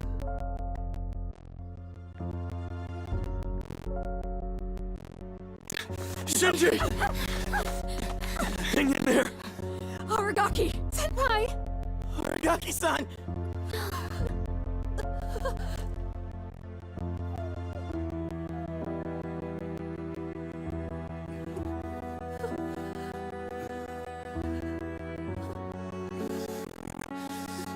What's with the long face? Isn't this exactly what you wanted? It's all right. Hold on to that anger. Let it be your strength. You've still got your whole life ahead of you, don't you, kid? From now on, you're gonna have to live for yourself. But I can't.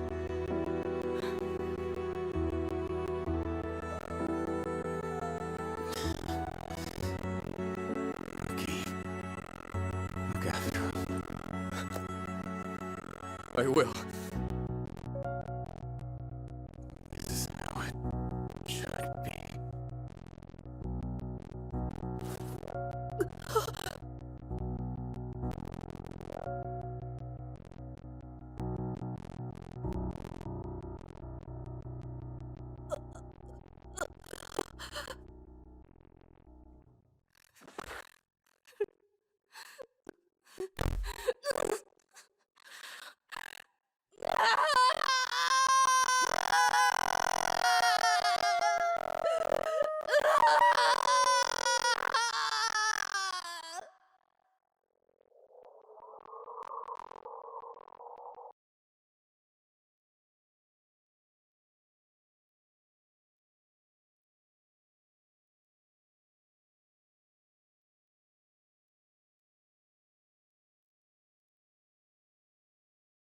And he like passes on to him like, hey kid, live for yourself, your mother's gone, but she wouldn't want you to be just sitting around sad and things like that. And I'm not sure what his persona ability was. I know it had something to do with like blood. It kind of gave me Dead Man Wonderland, because like he would start bleeding and like his persona would like use that blood to like cut up his enemies. Very cool though. Next up, we're gonna have Amada. Amada is an adorable kid that reminds me of my nephew, especially how he talks and has like his attitude. He's a dual light and lightning user persona. He saw his mother killed before his eyes as a child, which awakened his persona, and he seeks to avenge his mother by killing Arigaki at first, but again, Arigaki is going to sacrifice himself to save him from Strega, and that kind of puts him on a better path. That's pretty much it I have to say about Amada. He's pretty cool, though. I kept him on my team because, like I said, he reminds me of my nephew. And next, we have the best character in the game. And yes, he is a dog. His name is Konamaru. Konamaru is our second dual persona user who has the power of fire and dark. And he was once a pet of the local priest, but after the priest died, the dog would just go visit his grave, and then he'd like protect people during the dark hour with just his paws and fangs. He did get vitally injured, but we were able to bring him back, and then he joins our team as a dog that can use a persona. Like a dog that can use a persona. I know Persona 5 had a talking cat, but that cat was annoying, and I hated that cat anyway. This is a dog that talks like a dog, and we learn what it says and speaks through Aigis, which is very cute. Now, next up after that is Fuka. Fuka is a shy girl who comes into her own partly after the bully that's been the girl that's been picking on her and bullying her gets like in danger in the dark hour. She saves her. I'm not sure what her arc involves outside of that, because I know she has a social link, but I never started it because again it was too late in the game. But she saved my ass many times in this game. Like Fuka is like your tech person, your one that'll give you SP randomly, HP randomly, sometimes HP and SP, which is the best. Or she'll give you boost stats, concentrate stats, strength stats, things like that. Like she'll help you randomly throughout the game. She's not a playable character or playable fighter, but she can help you from like overall, like kind of like the guy in the chair. She's a girl in the chair. That's the most I can say about her. Lastly is Aigis, an android built to defeat shadows, but 10 years ago she failed to defeat Nyx/Death/Pharaoh/Ryoji. So she's still inside of us because we're the closest thing that was nearby. Not sure if this is why when she first wakes up after 10 years, she was not sure if this is why she woke up 10 years later because we awakened our persona, or she was ordered to by Shuji. But once she sees us, she's like, oh, I want to be by your side forever. I was confused if this is because she knows that she sealed death inside of us, or I don't know if she knew this because she was ordered to by Shuji, but either way, that's all I know.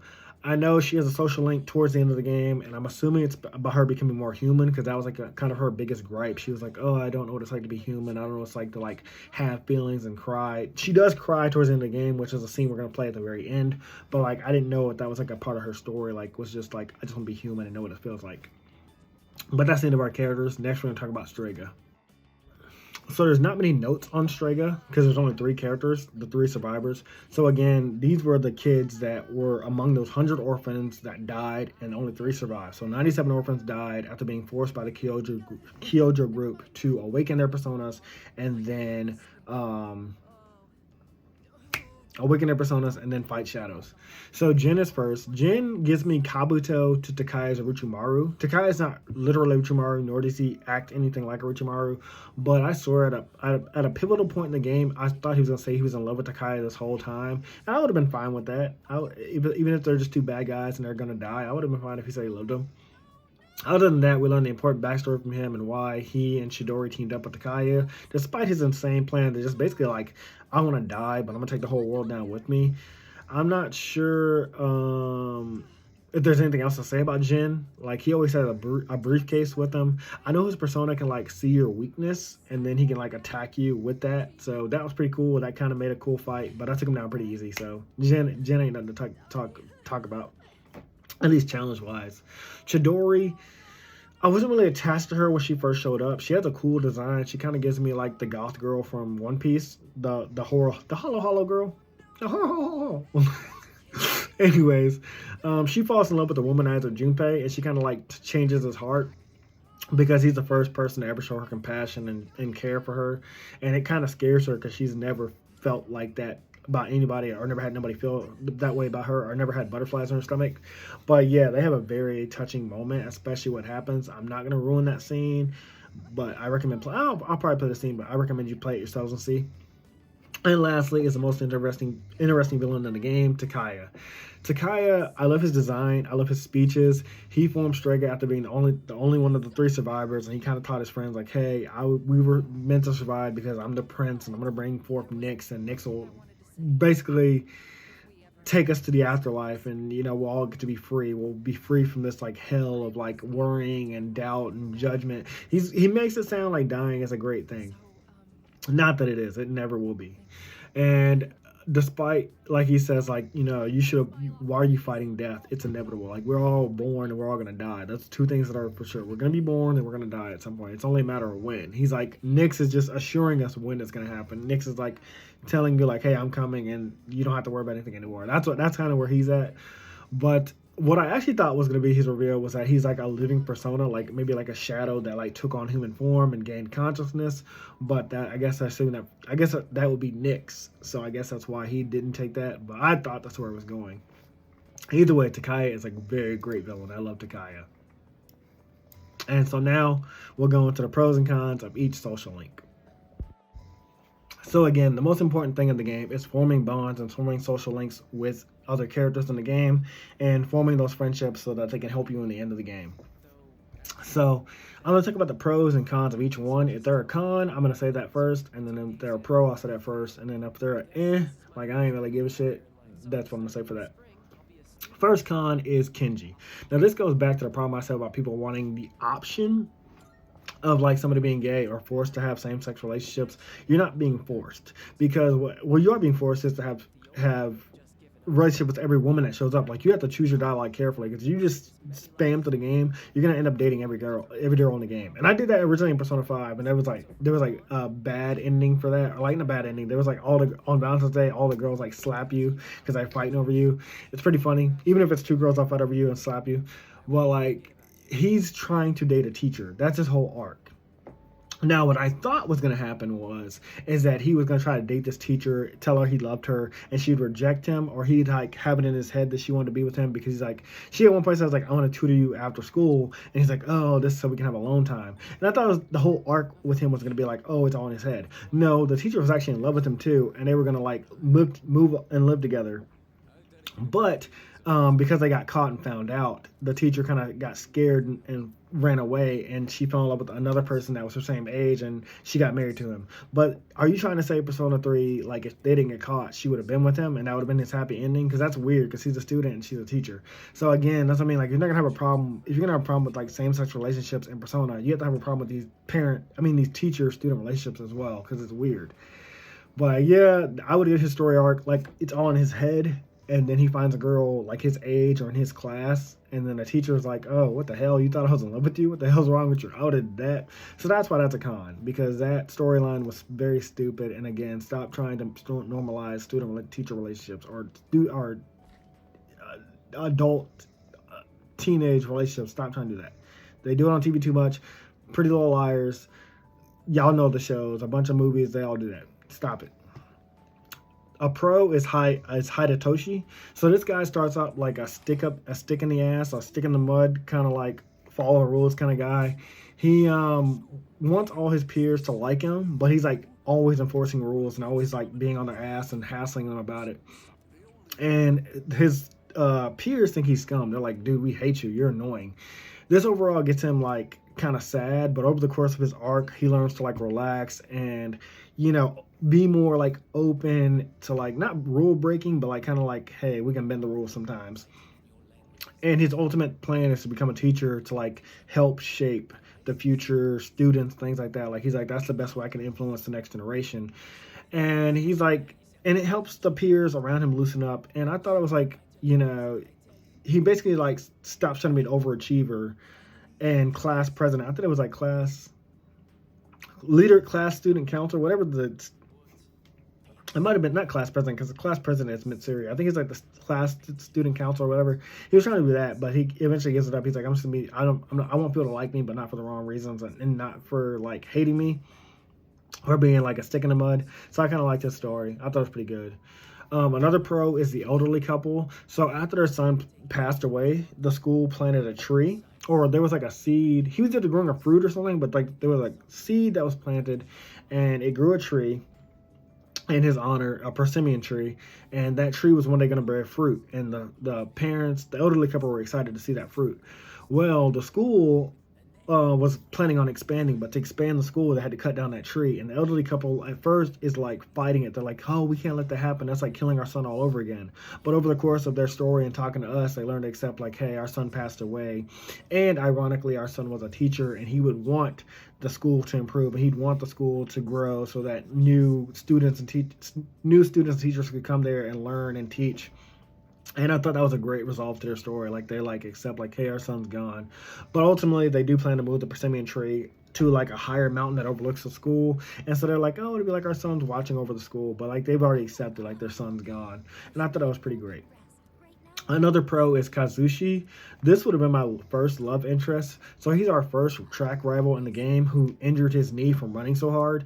He tries to hide it at first during track practice, but the more he runs on it, the worse damage it does to it. Eventually, they all find out because it becomes way too obvious to hide. And his parents, coach, and Yukio, which is like the sub track trainer, they all tell him like, hey, you gotta like relax your leg and, you know, let it heal. And he tries to give the excuse like, oh, I'm doing this for my nephew because my nephew's like you know, not paralyzed, but like his nephew's like injured or handicapped, and he's like, oh, I just have to help my nephew in and out. And he's like, if I continue running, I'm gonna become like that too. But over his course of the story, he learns to accept like, hey, I do got to let myself heal, relax. I don't need to push myself and make it to where I can't walk. So then someone has to take care of me too. And because he let his leg rest, we learn after his story, like his leg healed up and he can now run faster than ever. So I thought that was a great, another great story element done well. And he even realizes like his hypocrisy. He's like, I wasn't doing it for my nephew. I said that, but I was just trying to like give myself an excuse to keep running and keep going. I thought that was great. Here's my next con, Shiro. So this girl has a warped sense of growing confidence. She believes the only way to believe in herself is to get validation from having a boyfriend. And yes, I know if you don't date her, she still remains confident, but that is not where the story was going. Her story basically wanted you to date her because it tries to get you to date her twice. You almost bait her twice by saying the wrong thing. So that means like by default, declining her twice, she remained confident. But she wouldn't have remained confident if that wasn't a default. Would she have not remained confident if she didn't have a boyfriend? I don't like that. If she would have stayed confident regardless and then got a boyfriend, or like got a boyfriend because she was so confident, I would have liked that story. But using that as a default because you try to get me to date her twice, I was like, yeah, you were basically saying like she needs a man to feel validated, and I don't like that. That's why that's a con.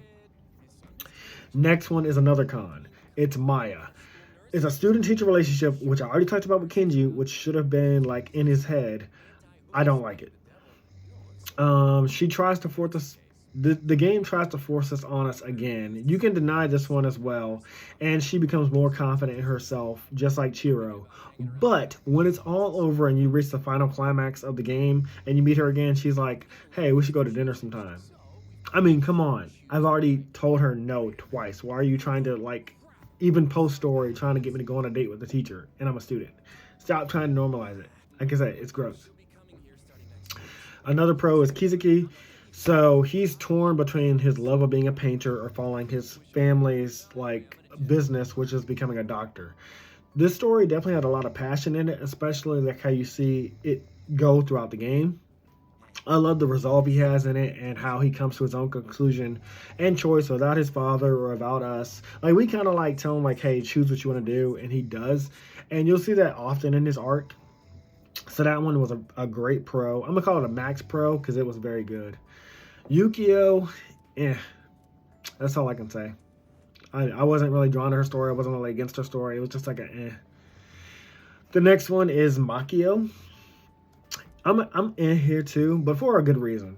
So she's a child who's in the middle of her parents' divorce, and she believes that it's her fault. That's very relatable for a lot of children that go through that, like, you know, because people don't always stay together, and kids don't understand that, but it's just something that happens.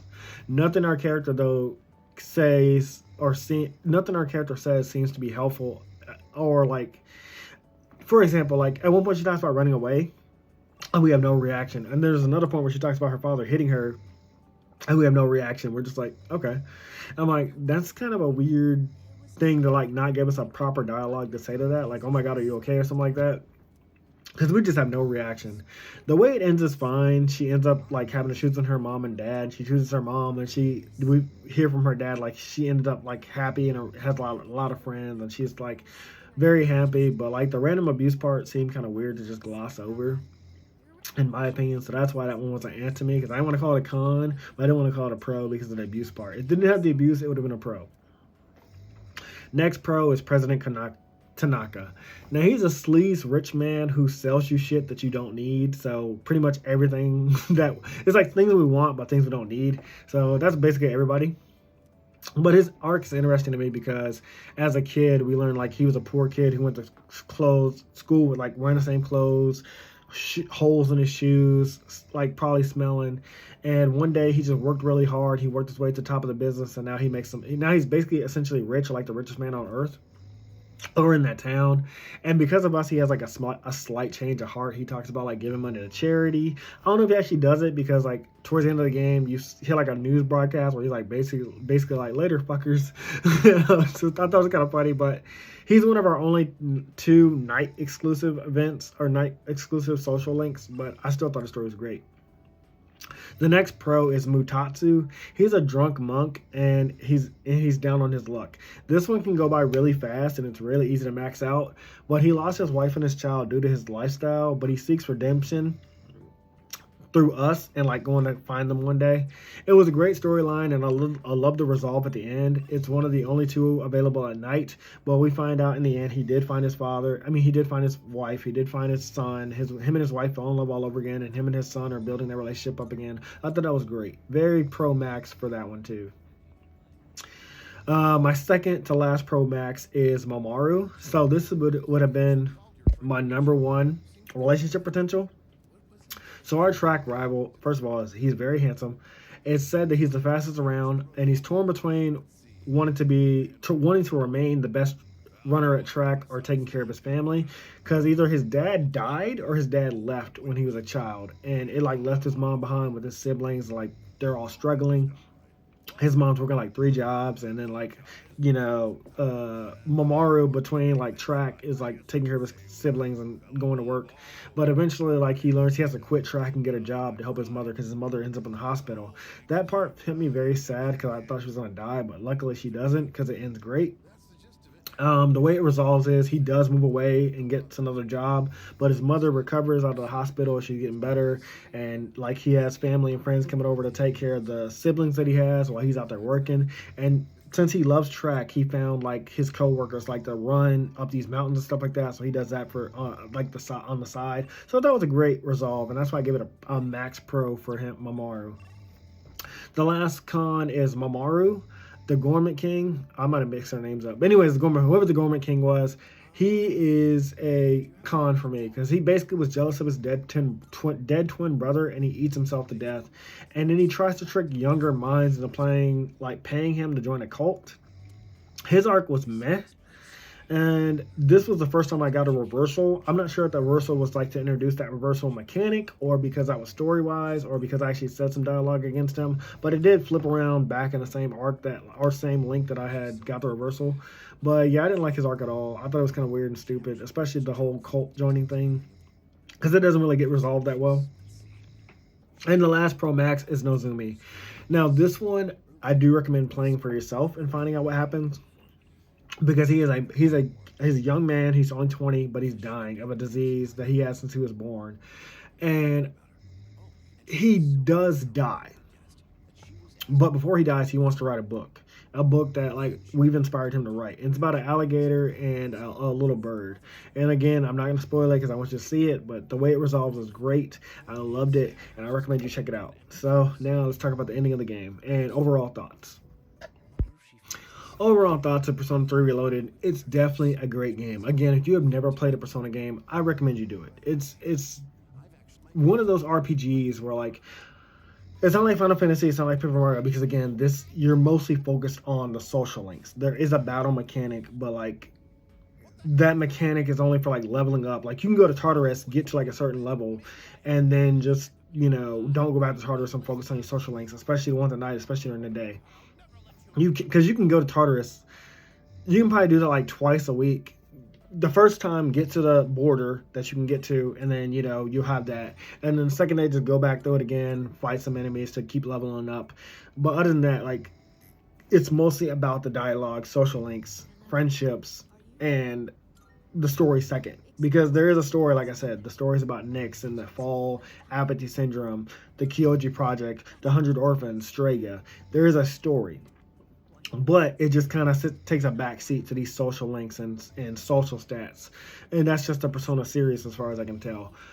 But like I said, again, other RPGs, it's mostly the story first, and then you have the battle mechanics. Like Paper Mario is about like the Star Rod's been stolen, Bowser captured Peach, Bowser taking Peach to space, and he's captured everybody, and he's like stolen the 7-star spirit's power.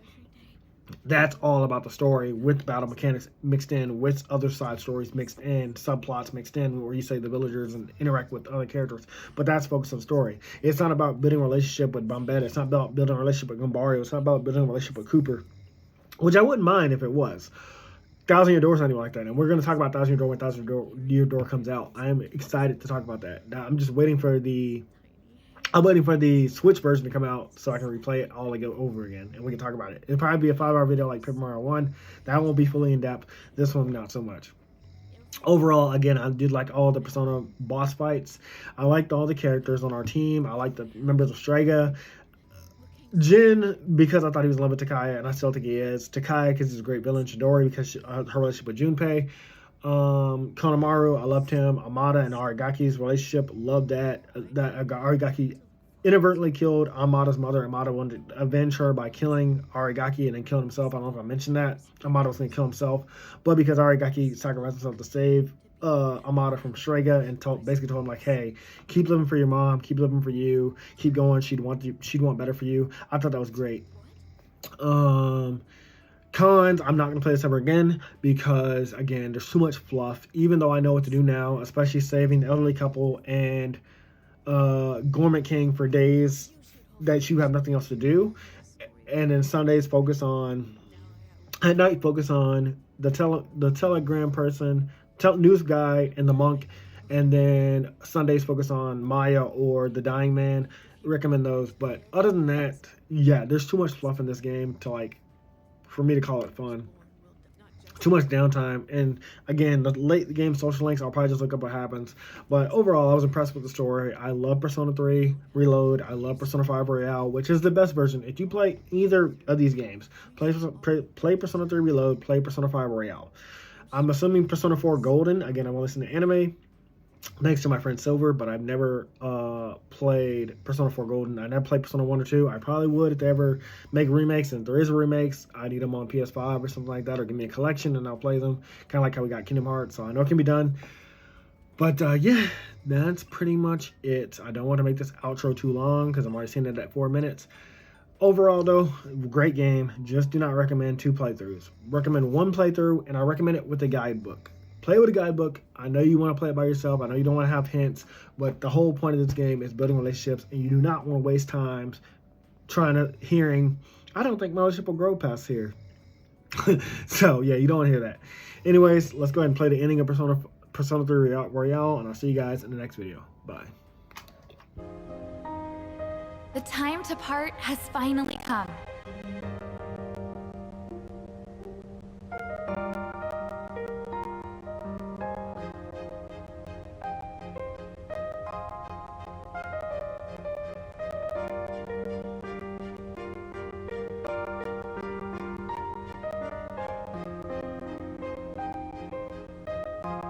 Though this is our last day together, we want the third-year class to know that we're truly proud of you. We wish each of you good health, happiness, and success. On this momentous occasion, I bid you all a fond farewell on behalf of the student body. Next, a word from the valedictorian. From Class D, Mitsuru Kirijo-san. Thank you.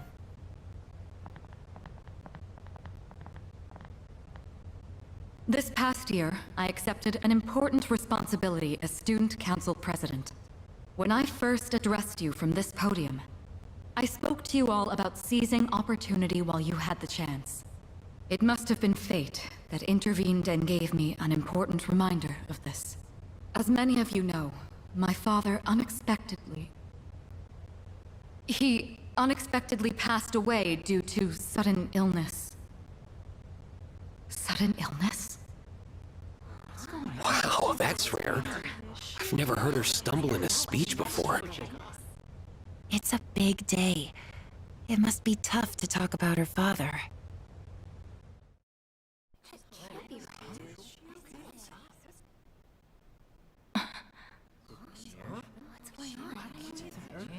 I remember now.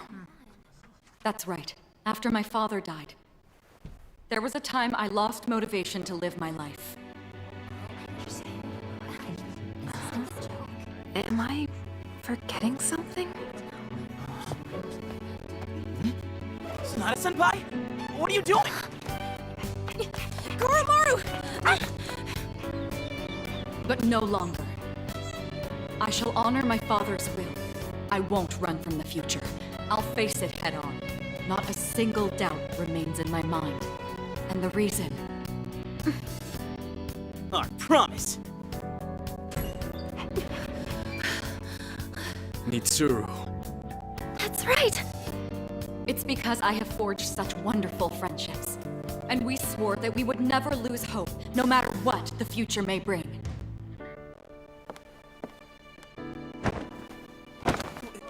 Senpai!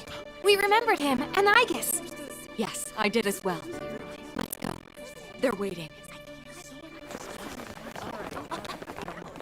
Hello? This is the ceremony. We're not done.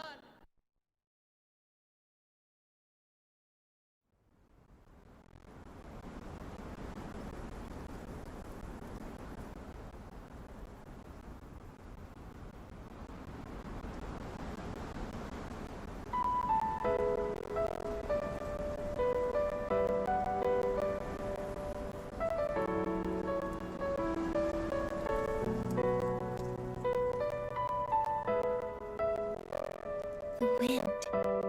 It feels so nice.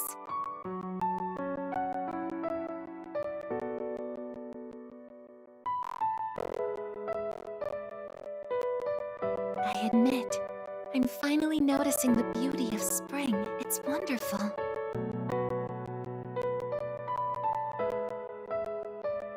And yet, without exception, each and every season will come to an end.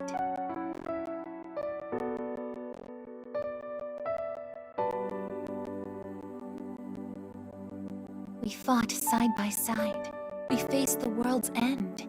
And now, I'm finally beginning to understand what it was I'd been searching for. I always wondered what it really meant to live. Now I think it's following your heart, fighting for what you can change, and accepting the things you can't. Nothing on this earth lasts forever. Every life will one day fizzle out. That holds true for all of us, and as soon as you come to terms with it, you realize something. You see what really matters, and find out what it is that gives your life meaning. When I learned that I wasn't strong enough, I was tormented by it. Now I understand why. Protecting others is the duty I was given. But to me, it was more than an obligation. At some point, it became something I wanted to do for myself. Once I decided to try and prevent the fall, something inside me clicked. When I thought about how I might never see you again, that's when I first understood what mattered to me the most. And so, I made up my mind. What I want is to protect you from now until the end of time. I want to stay by your side. And I know I'm not the only one out there who could do this.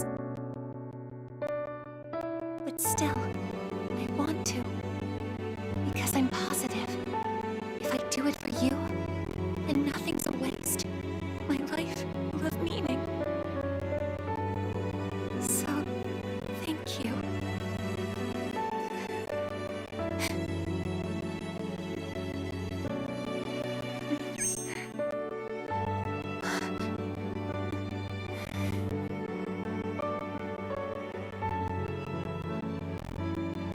Sorry. What's gotten into me? It's good. I finally found a reason to live. So why am I...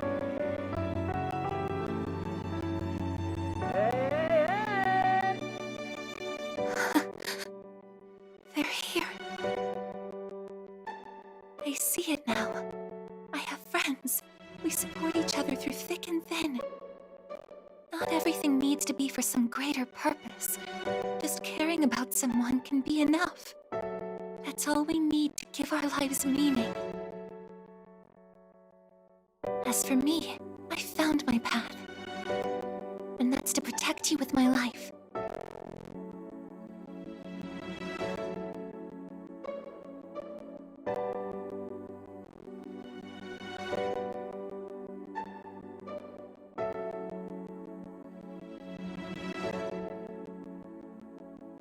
Thank you so much for everything. You must be tired. Go ahead and rest now. I'll be right here. I won't be going anywhere.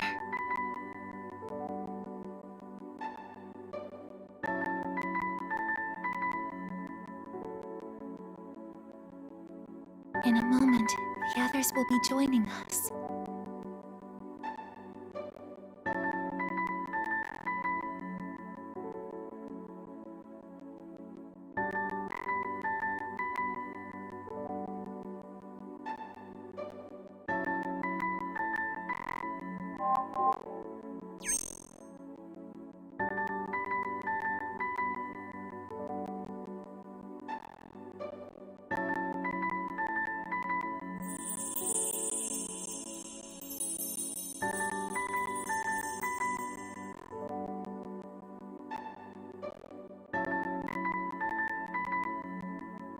It'll be okay.